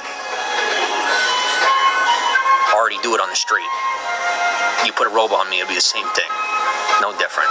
Just a couple more rules. That was me dropping my mic because I'm done. And now I'm fed. And who fed me? That's right. Where are my people? Bitching and complaining because they're spoiled and fat. While all the people that they're busy hating, like idiots, are taking over our country. Good. They deserve it. That's why they're getting it, because they're putting in the work. While our people are complaining and bitching and not doing anything, just trying to figure out how to cheat. So you keep doing that. You keep doing the cheating. I'll keep doing the work. I'll keep siding with the people that do the work no matter what they come from or who they are. And I'll keep winning. And whatever else you're doing, I don't want anything to do with it. And if I have anything to do with it, it's going to be in business. And whatever facets that you have proficiency, I'm interested. But otherwise, stay the hell away from my family. Have common sense. I'm a little heated on that topic, as you guys are familiar. But it's all right. Like I said, old white men, they get lonely, and they break the law in order to try and get attention. But eventually they get caught, and thankfully guys like me get to put them in cuffs. I don't even have a badge. Up from the streets. All right, now where are we at? Florida drivers are terrible. I have to tell you. Oh. See, I do like to play devil's advocate 10 times out of 10. And the fact of the matter is, Florida drivers have been more respectful to me than most other states. Okay? They actually have. Florida people have been shitty. But the fact of the matter is, when they're driving, they do not even come close to hitting me, and they've been rather respectful. But we're going to cut that part out of the recording, okay? Because I'm in a mean mood. So we're going to cut the rest out of they're going to cut that out of the recording. That's so messed up. Yep. Yeah, like I said, it's just, I'm so tired of people trying to push me in a direction that's or that they believe is productive for them, not fully understanding who I am and what I'm about. And I hate having to put my foot down because that's not who I am. I was raised by a man who never put his foot down. And when he did, he put his foot off that bed. If he was coming out, you knew. Everything went silent. All 15 of you didn't hear a sound. You didn't hear a sound until he came out and said everything that had to be said. And I'm no different. I'm not. I don't say a word until something has to be said, and then I say everything that has to be said. I move on. I don't say it as eloquently as he did, but people underestimate me quite a bit. And the reason I'm making a point to make sure people understand that I'm being vastly underestimated is because I don't want to have to go through all the stupid crap they already tried to put me through, and that they're like, I don't, and it really isn't anything other than I don't have the time. I don't. Like, thank you for the free resources. Thank you for the free connections. Thank you for giving me everything that belongs to you for free because they respect me more than they respect you. But I don't have time to take everything from you.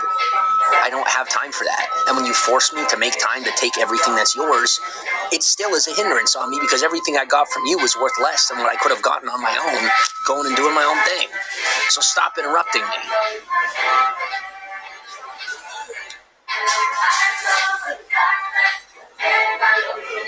Stop allowing a trap house to be on Google in the middle of Bumbleshuck, wherever the heck we are, so that somebody could get a bus and then get stuck here with the homeless. Stop being stupid, because you might think that's productive, but while you're doing this crap, the rest of the country is falling to shit.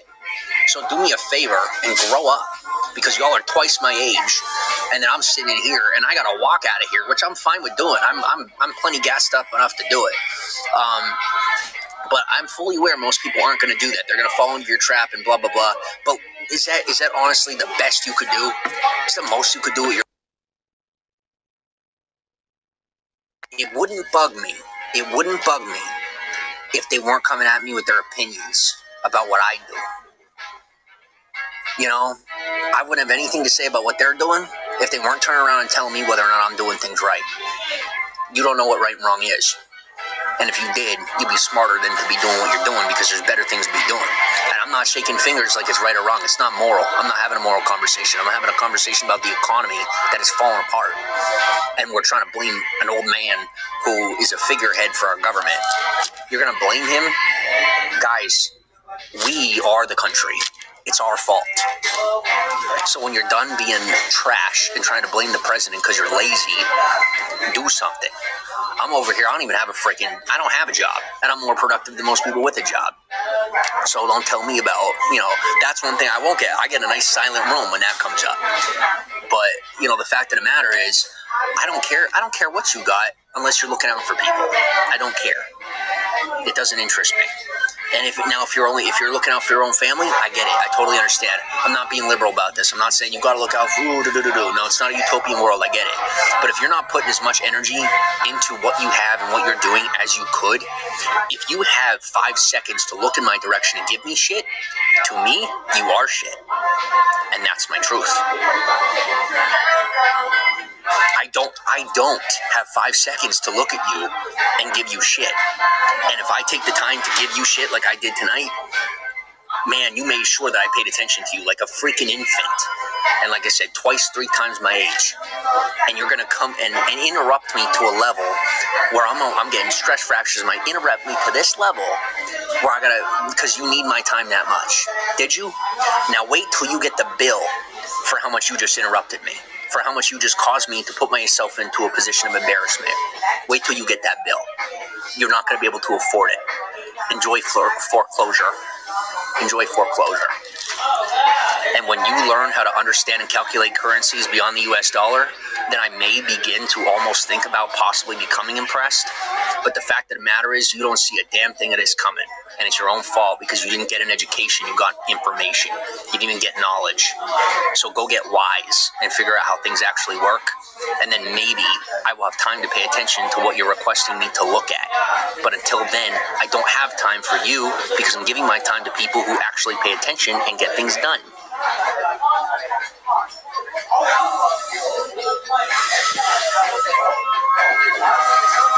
I'm 3 nights without sleep. This burger is the first real piece of food I've had in a while, and I'm still grinding. I'm still not bitching. So what in the hell are you complaining about? Seriously. Thank you for listening. I love you guys. Am I an extrovert? Not in the slightest. I am an extreme introvert. And this is the most uncomfortable thing I do. You gotta push your comfort zones. Continue to grow. What happened? Nothing. That's the problem. I was forced to live like all these, so many people that don't do anything with their lives, and then expected to say thank you. Good evening. How are you, J-Man? I didn't say, no, what you have is so awesome, and I'm just so naive that I don't realize how much better your life is than mine. I didn't say that. I said I don't want what you have. And I don't think a process because they're so psychotically, narcissistically self-absorbed that they legitimately believe that what they have is worth something to me. And I say I don't want it. And they try to cram it down my throat and force it and say, no, you don't understand that you don't want it because we haven't forced you to have it yet. You don't get it until your brain has been beaten to a pulp that you have it and your brain thinks you want it. You're not going to understand that you want it. Well, no, duh. I don't want it. I'm not against it. I support you having it because you like it. Now let me go make my money. Let me go create my resources and spread what I do and make sure that you can continue to live your cushy life. I appreciate the offer. I said no 15 times. If I have to say it a 16th time, you know where it's going. Last chance. Florida is last chance. If I leave this country and I get one more, I'm done. I'm literally done. Like, I am not investing in the U.S. economy. Not a dime, not a single piece of I'm pulling everything out. I'm not kidding you at all. I'm done. Because you guys are so fucking lazy. I'm done. I'm tired of my money going into a pit. At whatever you want to call money, whatever resources I got, I'm tired of everything going into a pit because people are so lazy. And it's been like a codependent relationship with the American public of trying to just get people to understand a better life in a better way. But they always turn back to just being lazy. And I can't anymore. I can't invest in that anymore because it's not an investment. It's not even an asset. It's like every resource that I've invested in this country has become a liability. If you could believe it. No matter how much I put into it, it's always failed. Even when it succeeds, it's a failure because comparatively, I could put it in frickin' Uganda. I'm not kidding you. I could literally invest in a third world country and get more productivity out of the scenario than doing it in this country. That's insane. Now, me personally, don't you worry. I'm making 10 times over. I'm producing 10 times over. But that's because I actually put the work in. But God forbid I try to outsource it to anybody. Doesn't go anywhere. Doesn't go anywhere. Not even the people I trust the most. Just, because you guys you like your lifestyle, and I get it. I totally understand. And if you don't like me because this is my viewpoint, I also understand. But I do this broadcast. I do this with you guys as in efforts to meet in the middle. And you guys throw at me what you throw at me, and that's fine. You guys know I put up with it. Well, here's mine. I took my turn. But I haven't about had it. I've had it. It's not that I can't take anymore. I can take plenty more. It's just I kind of, like I said, the reason I'm not taking anymore is because I feel bad for you guys about how much you're throwing at me. Like, I practically feel like a stripper for how much of your money you're throwing at me, thinking that you're screwing me over. That I don't even want it. Like literally, not even figuratively. Here's this $400 hotel room. I say no. Literally, I don't want it. Like, it's not even worth it anymore. It's just not. It's the headache is is not worth the pay. I'd rather go sleep with the homeless. I was told there's a nice big bunch of old drunk guys down the road. I'll go hang out with them. I'll probably have a better time too and get better sleep.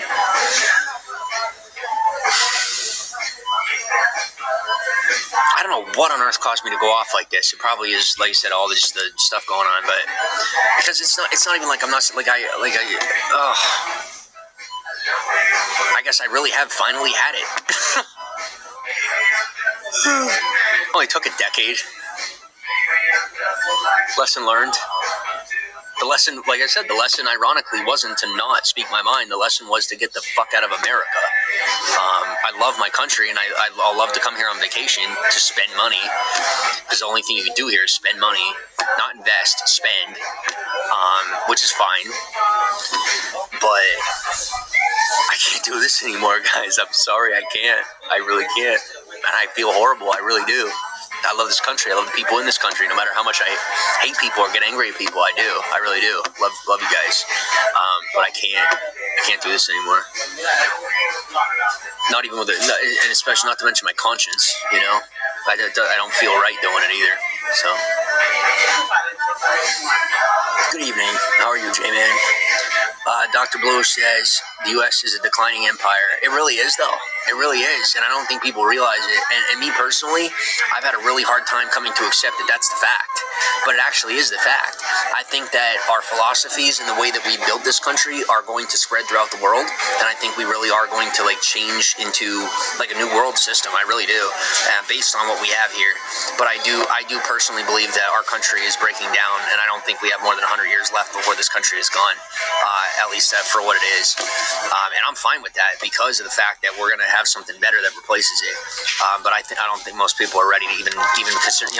We got people who are still in the mindset that this country is going to exist forever. That's been every empire in history is, and every, especially when they become successful, that it's gonna last forever.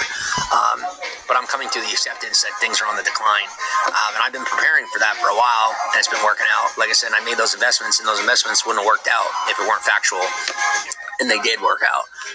And the stuff that I pulled out of was also wise to pull out of. So I got a few more things I got to pull out of, and then a few more things I got to invest in and stay in, and things will continue to progress. All right, Butterfly, how are you? Welcome to I date women. Do I date men or women? Out of everything I said there, that's what you got. Okay.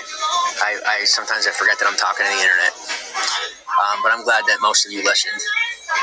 I know one of the most beautiful things that I do like about live streaming is where you oftentimes end up with an audience that emulates your personality, and you have people that are like you, and I know that when I'm not talking, it's because I'm listening. That's my only two modes. It's either I'm saying something or I'm listening, and so I appreciate that you guys are listening. Goes, what happened? Nothing. Way too much nothing. Not enough for how much work I put in. That's what. Even if it was bad, even if the results were bad, there was not anywhere near enough compared to the work that I put in. So I'm out.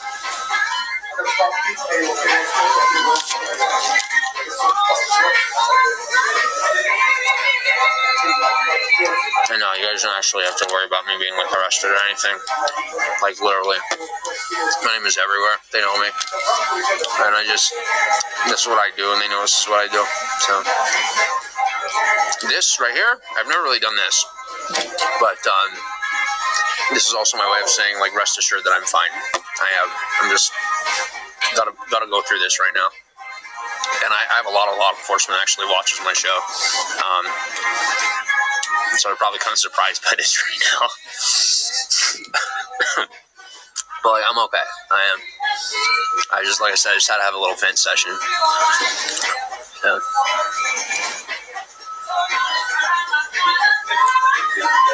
The Poverty Paradox is a book you might like about developing innovative technologies in global. Send me a message, if you will. And I saw that you requested to come into the group. But I haven't seen you before. No offense. You're brand new to me, which is why I didn't accept yet. But if you hang out with us a little bit longer, let's all get to know one another a little bit more. And I'll probably accept your request into the group. But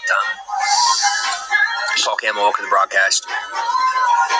So I'm not going to do this much longer. Like I said, I have my rant.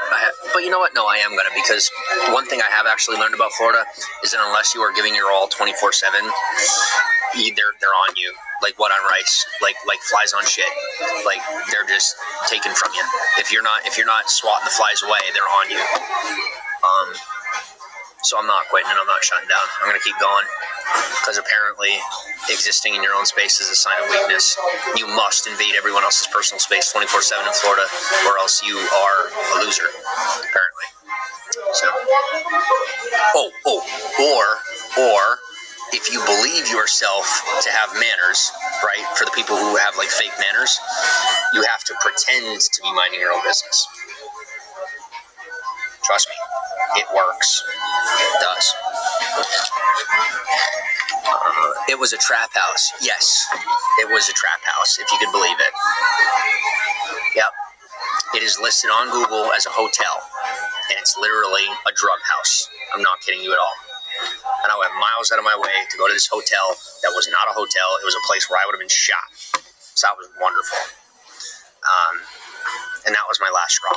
That was my absolute last straw. For how much I've given to Florida over the years to then turn around and I also have like a shit ton up my sleeve that people don't even know about, and I'm kind of like banking on that. Like I said, so either something's going to come of this in like a way where people are going to come at me, or they're just going to realize like, oh, wait a second, like we've gone this route with him before, maybe we should just leave it go. Hopefully they leave it go, but realistically I don't care either way. Like when I'm pissed enough, I don't care either way. So like it doesn't matter where I am physically or like what the situation is, I'm still getting the job done. Like I'm known for that. So they tried it twice with me, and they found out real fast that it was like not the thing they want to do. They're like, we have all these things, and I'm like, do you know what I am? Do you know who I am? Do you know what I do? No? Here you go. And I give them a whole bunch of gifts, and they have to figure out what to do with those gifts because they can't hide them, and then just like a whole bunch of other fun stuff. And they fall for it every time too. You know what I'm saying? Like, what I'm doing isn't breaking the law. What they do is breaking the law. So, and I turn around just like, so this is the part where we let me off, because, you would have to be judged literally and lose your job if you're going to judge me. So like, are we going to do this, or are we letting it go? And they let it go. Because when they realize that what they're trying to do to me is actually considered extortion, they let it go. But like I said, sometimes my lips start to water, start to drool a little bit, because sometimes I see food and I get excited, especially when I'm really hungry. But remember, hunger is a mindset. It's not necessarily about how much food you have or what resources you have, but like you have that mindset of hunger. And I personally like to always stay hungry, but sometimes I get a little too hungry. But the issue with being a little too hungry is I still don't lose. And so even if you guys think winning is good, sometimes being real good at winning could be a bad thing. Because if you're not losing and you're winning in a space where it turns you into something you don't want to be, then it's not good. So that's when I cut myself off. Like I said, like I turned that guy down for that hotel and all that different stuff. As I sit here, obviously, there's like 5 different things I was offered today that I wanted to say yes to, but I said no to because I see the mode that I'm getting into, and I see like I'm getting angry and whatnot. So I turn it down so that I could calm down and give myself time to chill out and cool down. And I'm cooling down from like stuff that I have not even vented about for 10 years. So I'm giving myself some cool off time. Just so I could relax and, keep doing the right thing. But I needed this. I really did. You guys have no idea how many ignorant people I have tolerated. You can't even imagine. You don't even want to imagine.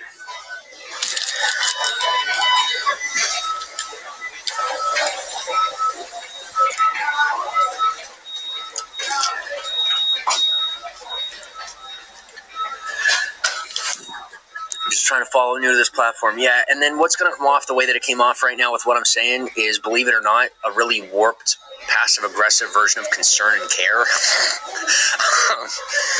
for people who are naive and ignorant and believe that I'm naive and ignorant and not realizing that I just, like the way that I solve problems or the way I attack is I'll come up from under you. I'm not looking you face to face. Now I'm coming right in and taking what's mine. And notice how I said that. I'm not taking what's yours. The moment you've insulted me, you have expended my energy. You have made me tired, and thus you owe me because, you have literally stolen from me. And thus, you are either going to give me what I want, or I'm going to take it because you have taken something from me. You are taking something from me that you're not allowed to take, and that is my peace of mind. So the moment my peace of mind has been removed from me, you do owe me, whether you realize it or not. And you will give it to me whether you realize it or not. And I don't have to come take it on my own. Someone will get it for me and bring it to me wherever I'm at. And that part is already in the process because the insult has already been delivered. So, every now and again, there's just that unlucky person that ends up being the 100th person that pissed me off that day, or not that day, but that month or that year. And then what's mine is mine, and there's no other conversation about it. And that's not me spouting off or trying to sound prideful at all. It's not. It is me at my limit. I am at my limit. I do not talk like this. I do not say these things out loud, but I am in a mood, and this mood and the way that I'm talking is worth it to me. The price of saying this stuff out loud right now is worth paying for me, because I don't have the wherewithal to put it down for one more day. I really don't. Believe it or not, I don't. So I've let that out, and now I'm good. I said what I needed to say. I'm feeling better, and now I could relax, But if I didn't get that off my chest, straight up, when I tell you I would have ended up in prison, there was already a dude's face that was ready to lose every front tooth he had. And that's not me at all. I don't get violent. I never get violent. So the moment I felt that, I knew it was time to just frickin' say something, do something. And so I did. Made a healthier choice. Might have been a horrible choice, but trust me, I was about to make a far worse choice. And now that I vented and I got 10 years worth of stress off my chest, I'm feeling like I did 10 years ago in a good way, because I finally let go of it.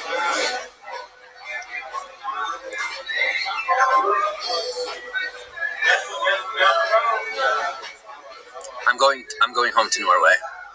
I'm not even kidding. I'm going home. I'm done. This country is not for me. It's not. It's not even that I can't hack it. I hacked it, and I don't like it. And I'm mad because I got what I paid for, right? I got what I paid for.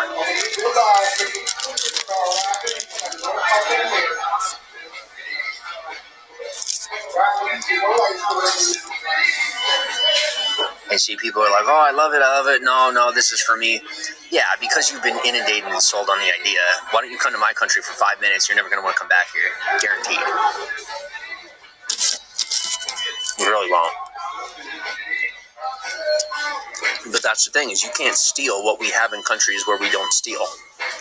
That's what people don't understand. Things are the way they are because of how you got what you have. That's why we have this burger, because Ray A. Kroc stole from the McDonald's brothers. That's why we have Facebook the way it is, because Mark Zuckerberg stole from his business partners. That's what our country is known for, is theft. And thus, that's kind of just the culture, And that's the quality you get. When you get what you get from doing things in that fashion, that's exactly what's going to happen.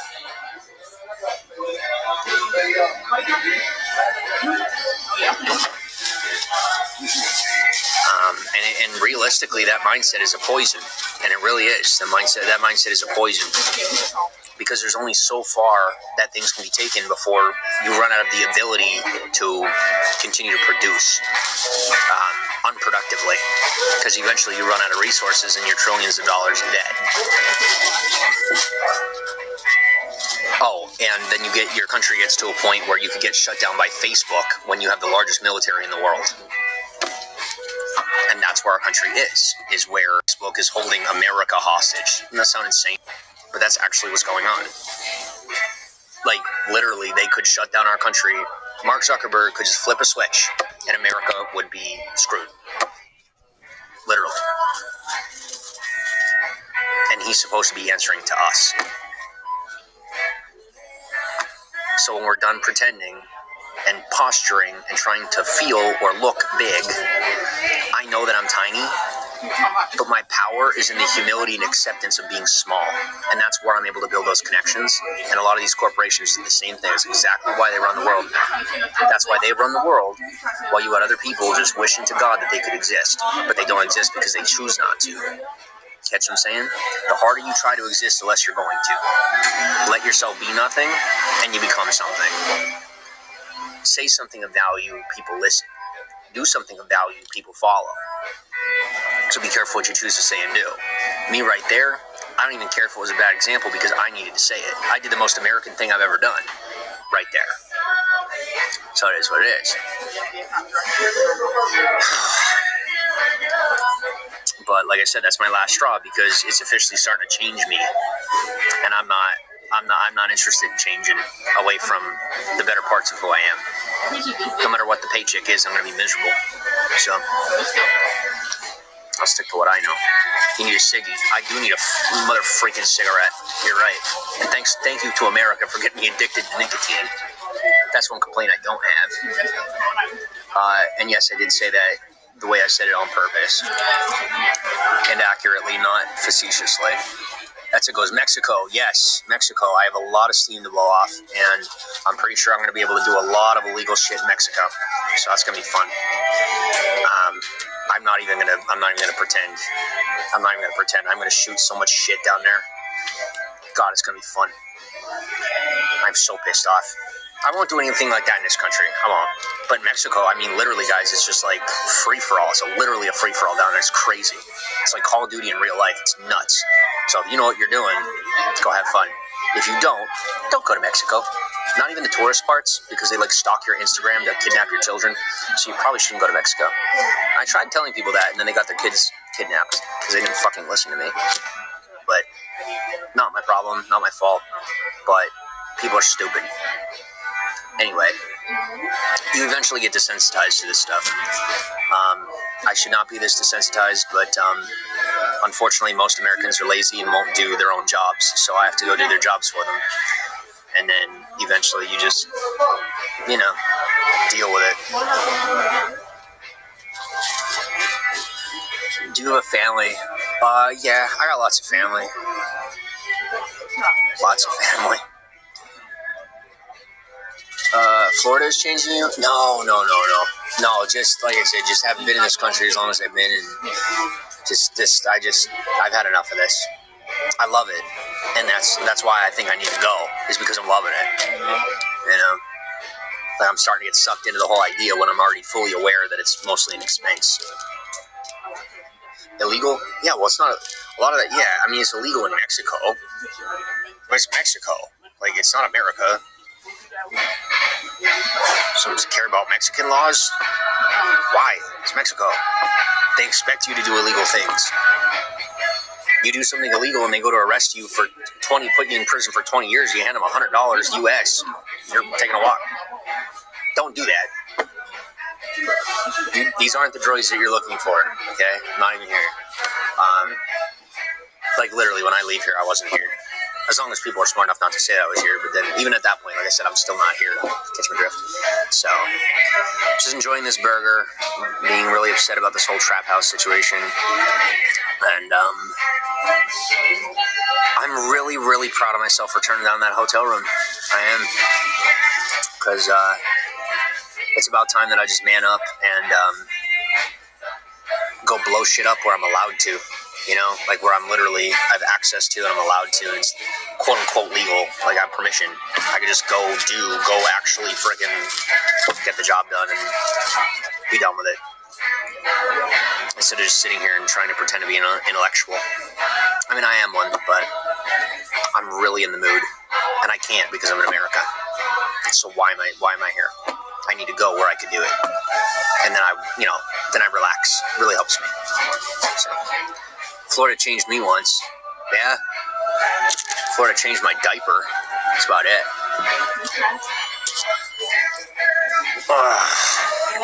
Dr. Blue Rose, don't do illegal stuff. Going to a Mexican jail will be scared. It's not that bad.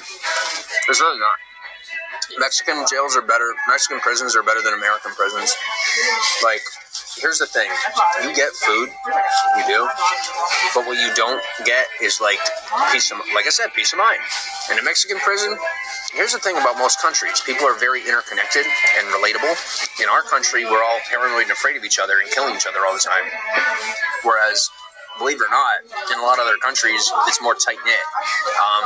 Like I could go to a Mexican prison and I'm going to feel like I'm at home, where here in America, it's like hell because you're forced against each other. Like, they literally pit you against each other like it's competition, like it's funny, and sit there and watch you do it on TV, on the security cameras.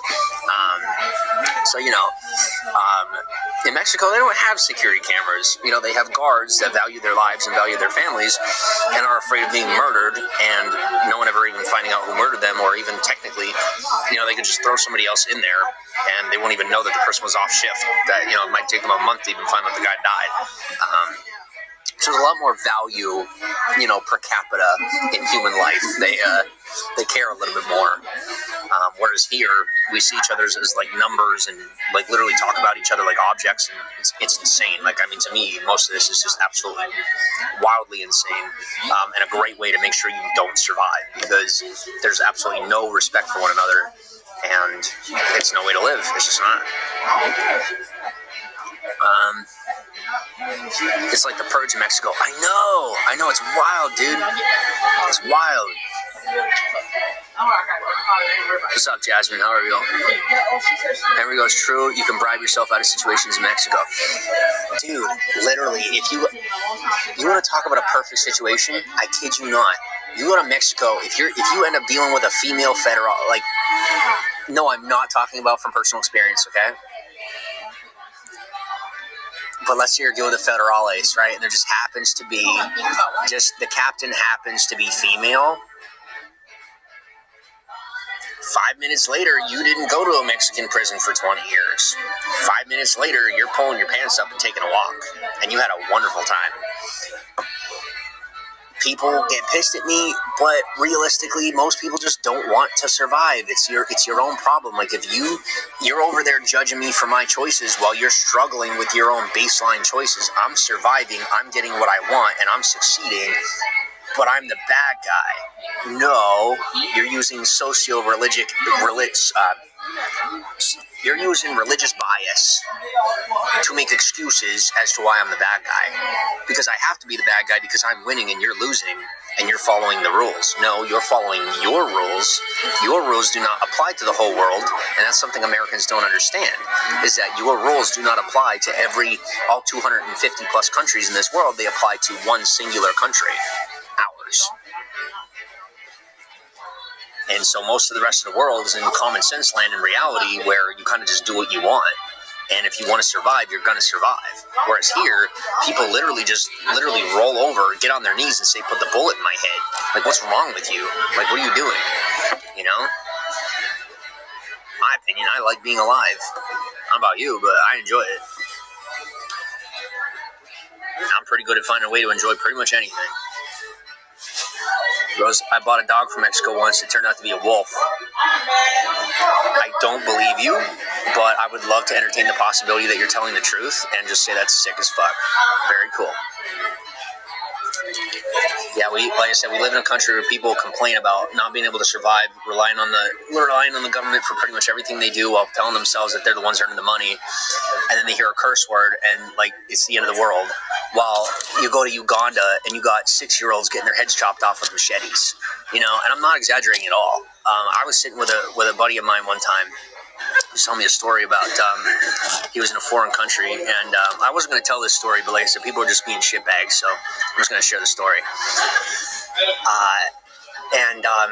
He was in, I don't remember what country he said he was in. He was a Marine. And he said that he was, because he was a sniper, and there was a dude who was going and wiping out lineages, right? Like, he was taking out people's legacies, killing their children, killing their parents, killing them, making sure that their bloodline didn't continue on. And that's a very common thing throughout the world, believe it or not. And here in America, our country is one of the only places where I can't stand up and say, wow, that's a pretty lady. I'm going to kill you, and I'm going to take her.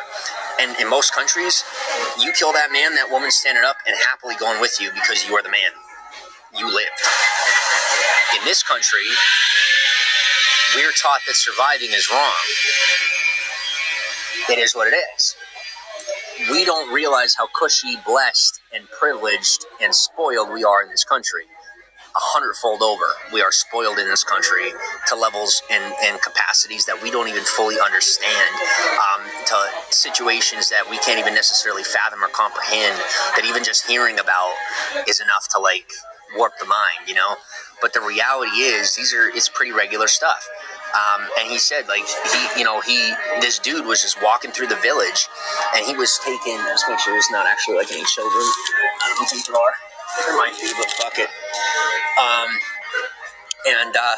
Dude is literally walking through the village, taking infants by the leg, boom, just popping their heads open, just killing them, not even thinking anything about it. And that is how it is in most of the world. That actually is how it is in most of the world, in third world countries, where they're still fighting over whose family is going to make it into the next day, but somehow we have time in this country to complain about one another at all. And that's, like I said, is once you see and hear and experience that kind of stuff, it becomes very difficult to fathom and accept it and tolerate people's behavior in this country. And that's how it is for me. It's like, after getting exposed to a lot of that, it's very difficult for me to like just come to terms with how people's attitudes are, because I've learned a gratitude that I couldn't compare to anything, not only for the times that I've had to survive, but also the times I've had to help other people survive, and times that people have helped me to survive, and some of the horrid things that I have seen with my own eyes. And I mean, I've seen people's heads chopped off. It's not pretty. It's not. But then you have people who are going to have the audacity to give you any sort of shit and then turn around and tell you there's something, that you got an issue. But no, they don't realize that they are producing an issue by giving you an issue. And sometimes you just got to stand your ground. And then, like I said, when they eventually get animalistic, their behavior becomes very predictable. And then they're like rats in a maze. They go do exactly what you want them to do, and then you get everything you want from them. But like I said, when you do that in this country, you got to do it very carefully, because it is a crime unless you do it carefully. So I make sure to do it very carefully so I get what I want and I don't get indicted for anything. So, just a little shout out to the people who said I was making up my experience. I hope you guys are starting to see I was telling you the truth. That's number one. Number two is that conversation I had is, you know who was in the other freaking room. Never suspected or knew a thing. Why? Because I'm good at what I do. Alright? So quit doubting me. Why do I want you guys to quit doubting me?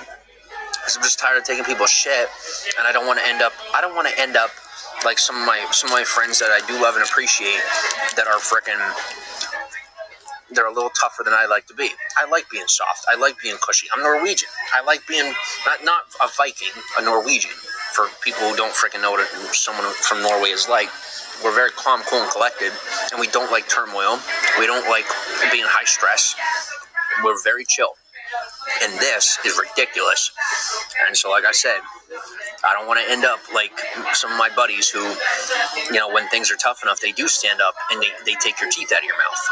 I'm not like that at all. That's totally insane to me. And I've said that to them. It's totally insane. Why are you that way? But, things do get to a point where you got to stand your own ground and, also, like I said, demand that respect, and that's what it is for me, is like, and if you have to use the government to try and get my respect, you just lost more of it. And I don't think people realize that. Certain people who are trying to get my respect by using the government to like get respect from me, by demanding respect from me, saying, either we're going to incarcerate you or we're going to get that shovel and we're going to, take you out back. No, you lost my respect. You lost more of my respect because you're a wimp. A real man is going to mind their own business and not start anything at all. Because that's what a real man does, is mind his own business. Because when he doesn't mind his own business, well, eventually another man finds a way to mind his business. And you guys know exactly what I'm saying. Thankfully, I'm not that guy.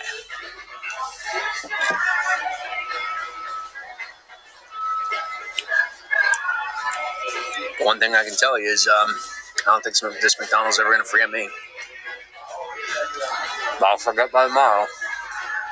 There's one person I'm going to remember, and the one person I'm going to remember is a dude who handed me a burger. One dude I'm going to remember. Now, I'm going to go get myself a soda or a water, and I'm going to bless the fuck out of these people when I leave. So I'll give them 5 seconds.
Diamonds that you guys sent like an hour and a half ago. Sorry they didn't mention it at all. And that's the difference. Is before I'd be so like miserable, I'd be like, oh, I'm sorry, I was just had a bad day. Like, no, I'm not having bad days anymore. I'm just a freaking snowplow. I'm just done. Freaking bulldozing my way through it now. I'm done stopping. I'm done complaining. I'm done feeling bad. I'm done having the regret about it. Now I'm just taking what I want. Like I said, for real. You have no idea. And then I look in the mirror and I realize I'm actually not that bad looking, so maybe I could.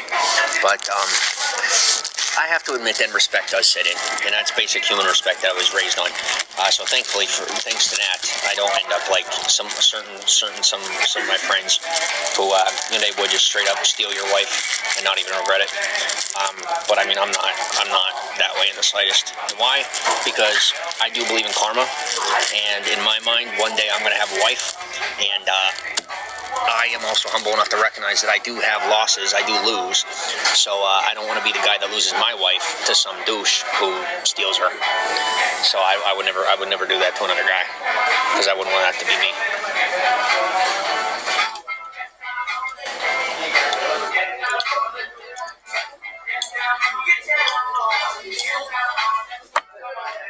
Yeah, like I said, every now and again I have a little bit of self-destruct mode, because my two options are either to go offense or defense, or just self-destruct. And if I went offense, I'd be disrespecting the environment far worse.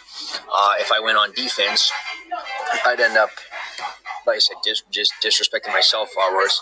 And I figured just a little bit of self-destruct mode, just that whole thing right there, was probably a far better option, far less violent, kind of just annoying, Like, if I were to choose between becoming violent, becoming a thief, or just being super annoying for like 2 hours, I think I made the healthiest choice possible. But I had to let that out either way. Oh no, new girl. New girl what? It's very true. I work in international development to get toilets to rural poor. Yo, you're totally a troll. I'm sorry, but I'm not buying this at all. All right, you're super pretty. Says you're a doctor. Your name is way too just freaking trolly. Even if it is your real name, I'm gonna pick on you. And if you don't like me, if you do, then keep fucking with me. But if you're real, let's video chat, because I gotta see this. You put rural toilets you put toilets in rural for the rural poor. Call my bluff. Make me look like an idiot. Come on. Hit me up on a personal level. I want to see this. You call my bluff. I'll give you an apology right on live stream. I'll give you a shout out. I'll spread your whatever you're doing. I'll put it out there on my platforms. But you guys show me. And don't send me your company. Like I said, you got to live stream with me. I got to see your face and hear it from your mouth. And if you show me that, then we'll see. Happy Friday, says that. Happy Friday. Happy Friday, new girl. Oh, is it Friday for y'all? Wait, is it today's? Today's Thursday, yeah. Today's Friday. Now it's Friday for you two. Wait, how is it Friday for you two? Where are you two at? Where the heck are you two? We're East Coast time, right? So where could you be? Are we in, like, no, Brazil's direct south, isn't it? Yeah. Or same time zone. What are you guys in, like, not Chile, still wrong country. You guys in South America? How much of our audience right now is international? Oh, I'm sitting here talking about international topics. We probably got, yep. All right. Well, hi. Hello, world. I'm here talking about American stuff, but then I got off topic. I didn't mean to shift the algorithm, but hello, my international people. I apologize if my accent is horrible. American T, welcome to the broadcast. How are you? Henry said for drink, yes. They are just letting me destroy myself and mind my own business, and that is the one thing I do love about America. I could come to this country and just frickin'... this country is the one country you can hurt yourself and get away with it. One country in the world you can come to, detriment your own life, and it's fine, but you can do it. Like this, to me, this country is the purge. Like, just my opinion. It's just like a really soft, passive-aggressive purge. You kill yourself slowly with what you consume and the way you treat each other, and, you know, it just happens real slow. I mean, well, some places it happens real fast, but you guys might drift. But this, actually, I thought was going to be the worst McDonald's that I had been to, and it ended up being the absolute best. So there's that. Not a troll, it's a screen name. Oh, okay. Well, hit me up. Yeah, for real. Like, I'm not even challenging you. I'm kind of, like, demanding. Because, like, I don't like when people come up in my broadcast and be throwing stuff out like that and then turn around and don't prove it. Like, I'm kind of telling you, like, freaking, you hit me up and show me or I'm blocking you, because I'm done with people coming in here and playing with me. I really am. So if you wanna keep being in my broadcast, unless you gotta make another troll account, hit me up and show me, because I gotta see this. Osvaldo, welcome to the broadcast. Garcia, welcome to the broadcast.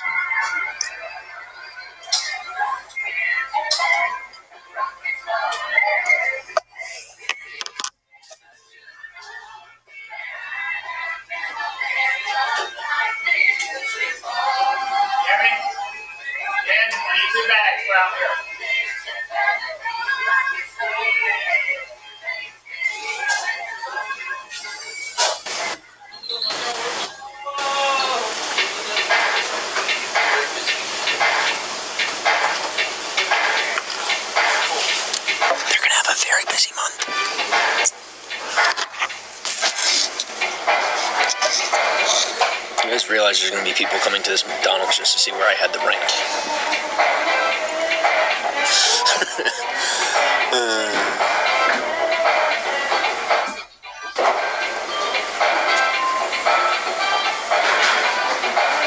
Yeah, like I said, at the end of the day, I just got to be myself. I can't fake it. Like, this is me. I don't know what you guys want me to say. If you like me, you like me. If you don't, you don't. I'm not doing it to impress you or not impress you or get your opinion or get a rise out of you. I'm not. I'm really not. I'm just doing me.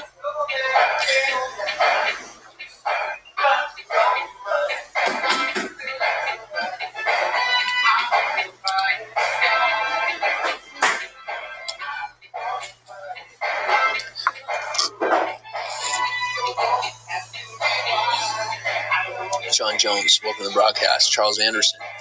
And Madonna Marquez, welcome to the broadcast.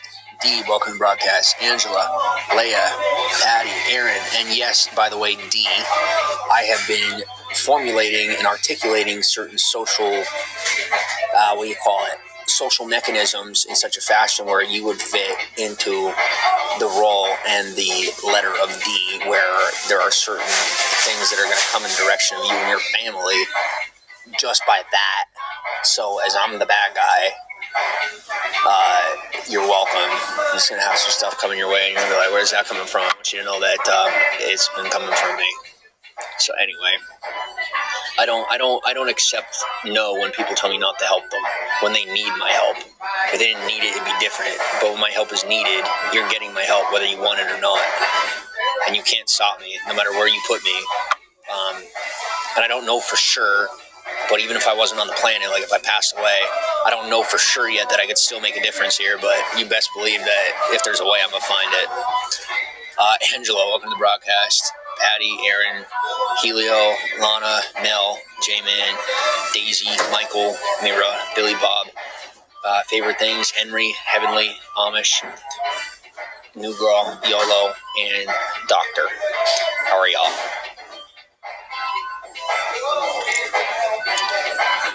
And why, do you ask, does the U.S. government not institutionalize me? Why do they not incarcerate me? Why do they not do any of that? Because I am literally the perfect weapon for going to these other places and helping to create negotiations, and either virtually or physically. And now I'm willing to do it physically. So you're not gonna burn your best asset, even if the cover got blown. Even though I got burned, I turned around and I said, you know what? I'm gonna keep doing it as me. And then I built the connections to protect my family and the people I care about. I did it myself. They're like, we ruined you. I'm like, no. I just had to do work for like a month and a half. That will take you a decade. It took me a month and a half because I'm not lazy. And now I'm just going to do it as me. I'm just going to keep doing the same thing, just do it as me. And now, with those connections, I could literally do it in physical, real life. So I'm thinking to myself, how cool would it be just to, go do it? So I'm going to go do it. And I've been in some of these environments out here. Well, trust me, I don't know if you guys have ever been to like Philly. I don't know if you've ever been to Philly, but there are literally people that walk down the street with bulletproof vests on. It's a very real thing, and they're like shooting at each other. Like I've walked through shootouts, like walked between bullets where people are shooting. It's a very real thing. Mexico is not much different. Philly, believe it or not, from what I'm told, is scarier than certain parts of Mexico. So it is what it is. Did you just... No. Dude, this is what I mean. Like, when I said the whole narcissism thing, this is what I was talking about. It's like this level of self-centeredness of, like, the belief that I'm particularly... No. I literally said literally said the opposite. I literally said that I'm doing extra. And you... It's okay. It's okay. It's okay. Woosah. Woosah.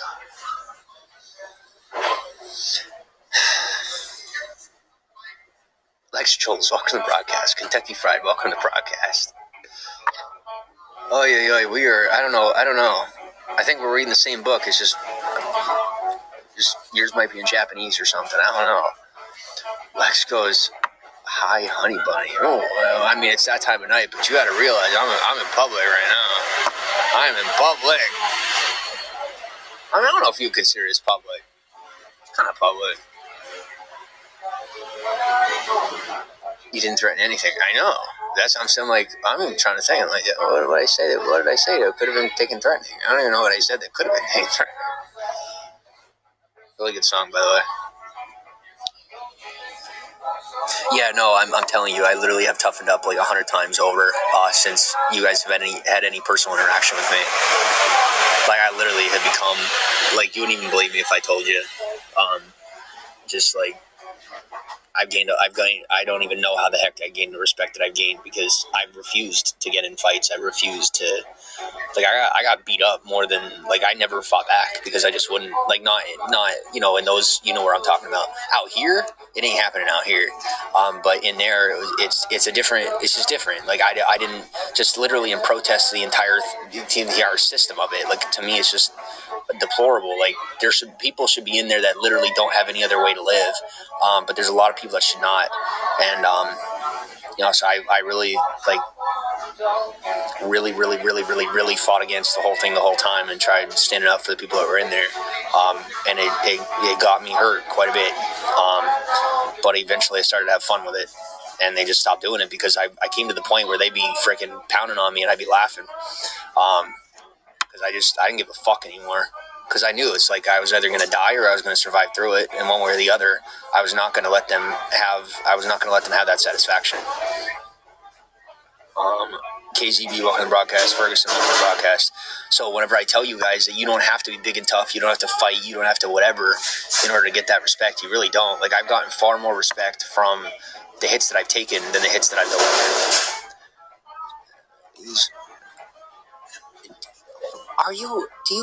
What is with, oh my gosh, Mouse House.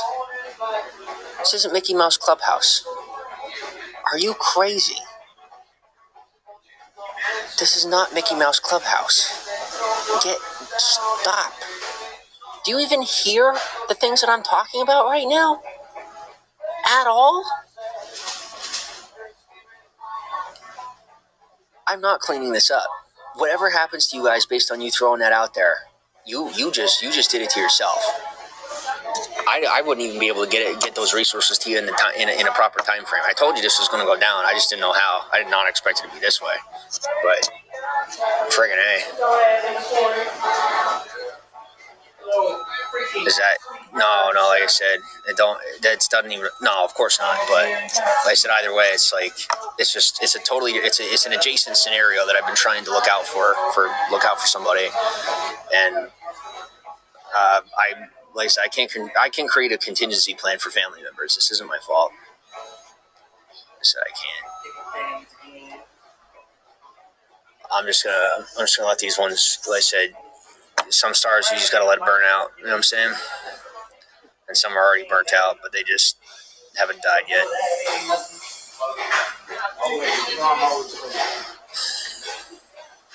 Yeah, like I said, it comes to a point where certain ones aren't even worth the block.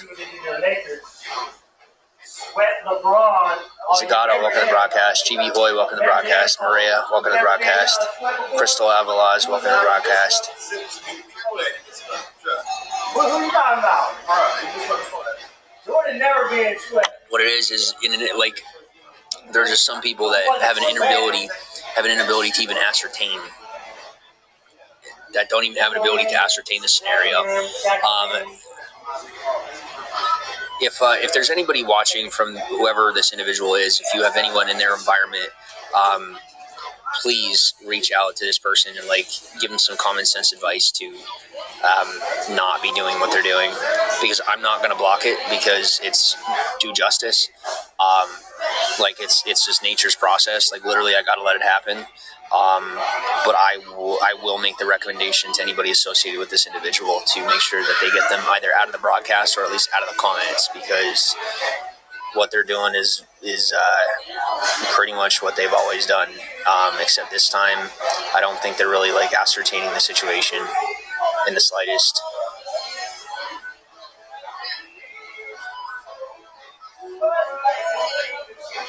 No, you'll be murdered in your own home. You literally need to stop. It's not a threat. It's literally you need to recognize the kind of people that are out here and the kind of people that certain people made sure that I then had to deal with and figure out what to do with, that are now freaking in your environment stalking you everywhere, and you did it to yourself. And it's, like I said, whenever you guys see that one in the paper, it's not my problem. I mean, it's not entertaining. It's psychotic. This is not, what is wrong with you people? There's a reason why. It's called professionalism. That's just these two, I'm not, nobody's putting anything in my direction to look out for this. This is going to be rough. All right, so I'm going to have to block this one for its own good. But like I said, they, to the person who was asking me to create a contingency for them, you're freaking whatever the heck they are to you, just kind of blew it for you. So I already saw it coming, tried to tell you, but you decided to spend your resources. That's on you. I don't do refunds, but that sucks. Finger Blaster, welcome to the broadcast. Jason, welcome to the broadcast. Grumpy, welcome to the broadcast.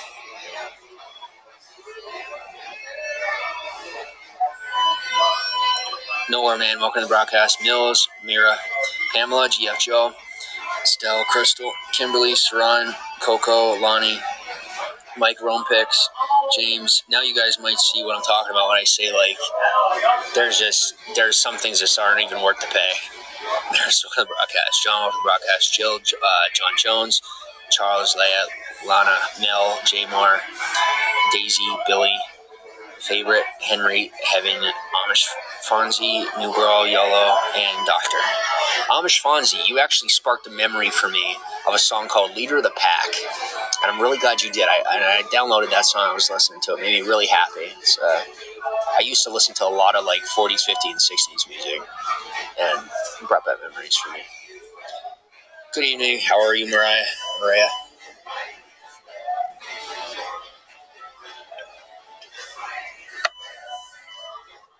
Yeah, she's that side. Well, I just got confirmation that the psychos are doing what's being claimed that they're doing. I can't even believe that they're that stupid. All right. I don't know. You know, the only thing at this point that I wish was that I never would have made that deal with them to begin with. I wish I had never, ever agreed to look out for said individual. I wish. That was the dumbest thing I ever did was accepting that contract. Never should have done it. Pain in my ass. Never did any, like, just... What's the moral of the story? Stay away from middle America. That's my recommendation. Deal with rich people, deal with poor people, stay away from the middle class. They're the best way for you to just have your total life, just your entire life messed up. And I don't mean financial middle class. I mean like people that just try to live, you know, the cul-de-sac life. The rich, like, you guys know what I'm referring to. I don't have the terminology because I don't live it and I don't care. But you know what I'm talking about. Because they always end up being whack jobs, and there's no other way to say it. Like, I have yet to meet anybody living in that capacity that is not some sort of evil. And, like, I've seen evil, but there's just something about that bowl cut that just, I can't do it. So, anyway. I don't know what that was about, but I could feel the tension with them. I don't know.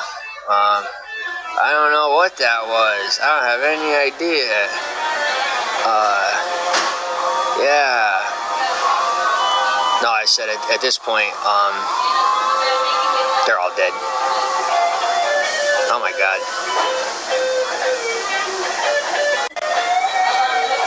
Give me 2 seconds.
That's the other thing is, like I said, as far as like they're all dead. I did say that out loud, didn't I?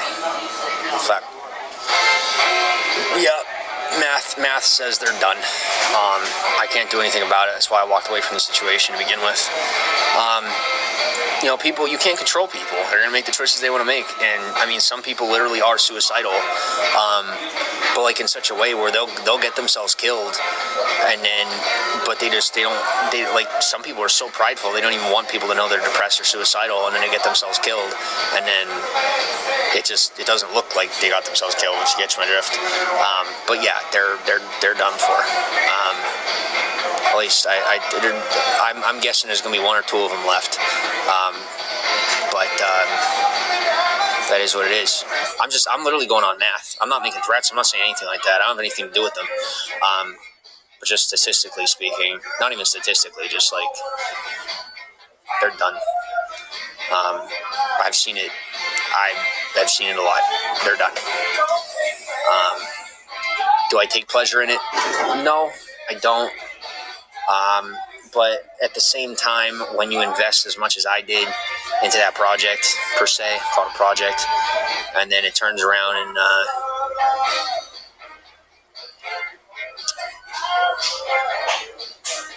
So I'm just really glad that I'm not a vengeful person. Yeah, so anyway, so thank you for helping to provide a secondary form of prime entertainment for the night. That was fun, admittedly. But the reality is that could have just been a troll and not even whatever person. But also in a simulated fashion, that could have legitimately been how that behavior would have gone.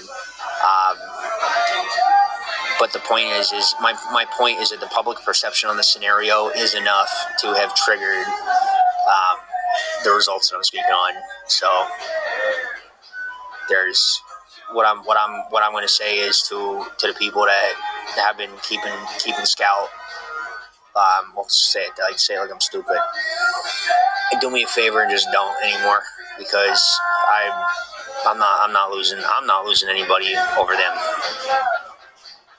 and their suicidal, psychotic tendencies. So stand down, back out, and go home. That goes to my brothers and my soldiers, and we're gonna just use those two words, and hopefully they go home. I'm not reaching out to anybody. Just freaking tell her. Just spread the word. It's done. And that's out to law enforcement too. I had their local people looking out for them. I'm telling you guys, you don't have to put any extra work in anymore, because I'm not gonna be dealing with this freaking psycho crap anymore. I don't have any reason to. So I'm done. I'm out. I got stuff to do. My life's getting put together. I'm finally getting what I want. I'm doing what I want. I would love to be doing it with the people that I do my best to care about, but they're so toxically unhealthy that you'd mistake them for being evil, but they're not. They're just freaking sick. They're super, super sick. And I'm not going to let myself get poisoned like that again. Like I said, I'm finally healthy and good and like normal again, and I don't need that. I mean, well, all things considered, and I don't need that back in my environment. I don't. And like, I want you guys to realize, like, I am like the most family oriented person you're probably ever gonna meet, and even I'm saying I don't want association, which should tell you just how toxic they really are. Like, I can't. I'm finally, like, okay. Even though I just have, like, my little freak out, because I feel like I said, I'm finally just coming to terms with stuff. But I can't deal with that anymore. Ephraim, welcome to the broadcast. Heavenly, welcome to the broadcast. Luisa Fasundo Garcia, how are you? ¿Cómo está? Sarah, welcome to the broadcast. Enrique, welcome to the broadcast. Yordani Suarez, welcome to the broadcast. J-Man, favorite things, Leah, Erica, Vicky, Laurel, Thompson, Kalina, Marcelino, Jose, Pamela, Estelle, Kimberly, Rompix, Jill, John, Lana, Mel, Daisy, Billy Bob, Henry, Amish Fonzie, New Girl, Yellow, and Doctor. Thanks for hanging out. What do you call it?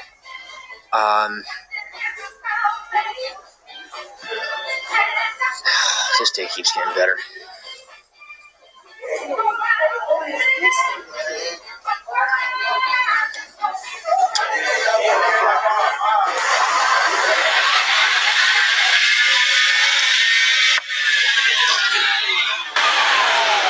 And that's the other thing is, like, normally today would be like the worst day of the month.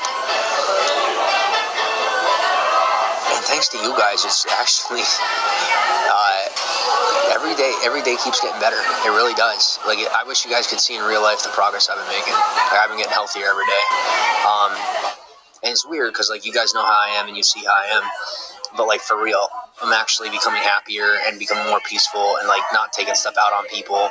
Not that I was taking stuff out on them before, but, like, if somebody would cut me off or give me a glare or whatever, like, I would have beef. Like, I never was like that before. I'm the kind of guy when stuff is serious, you guys know, like, I'm not ready to go. I have it done before you even think about starting it. But that's, like, 1 out of 100 times ever that kind of stuff even happens. And then every other time, I don't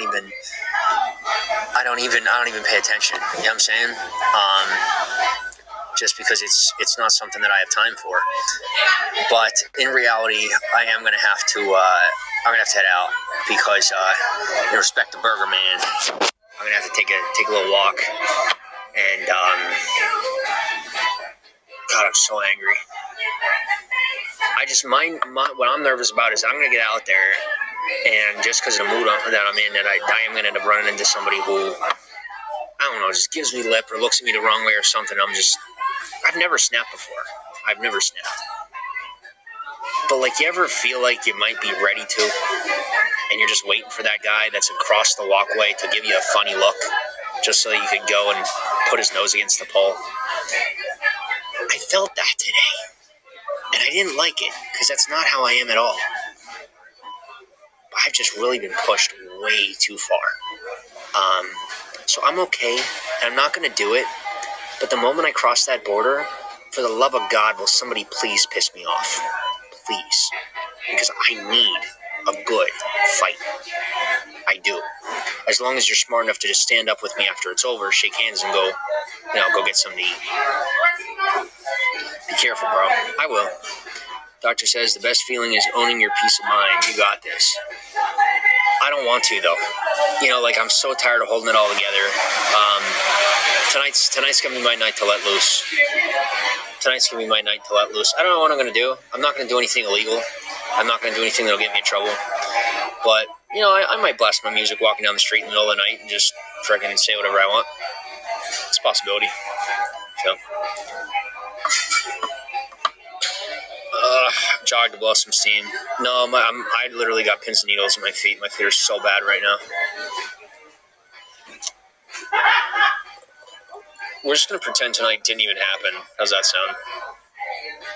Let's make it a typical weekend. We started on Thursday this time.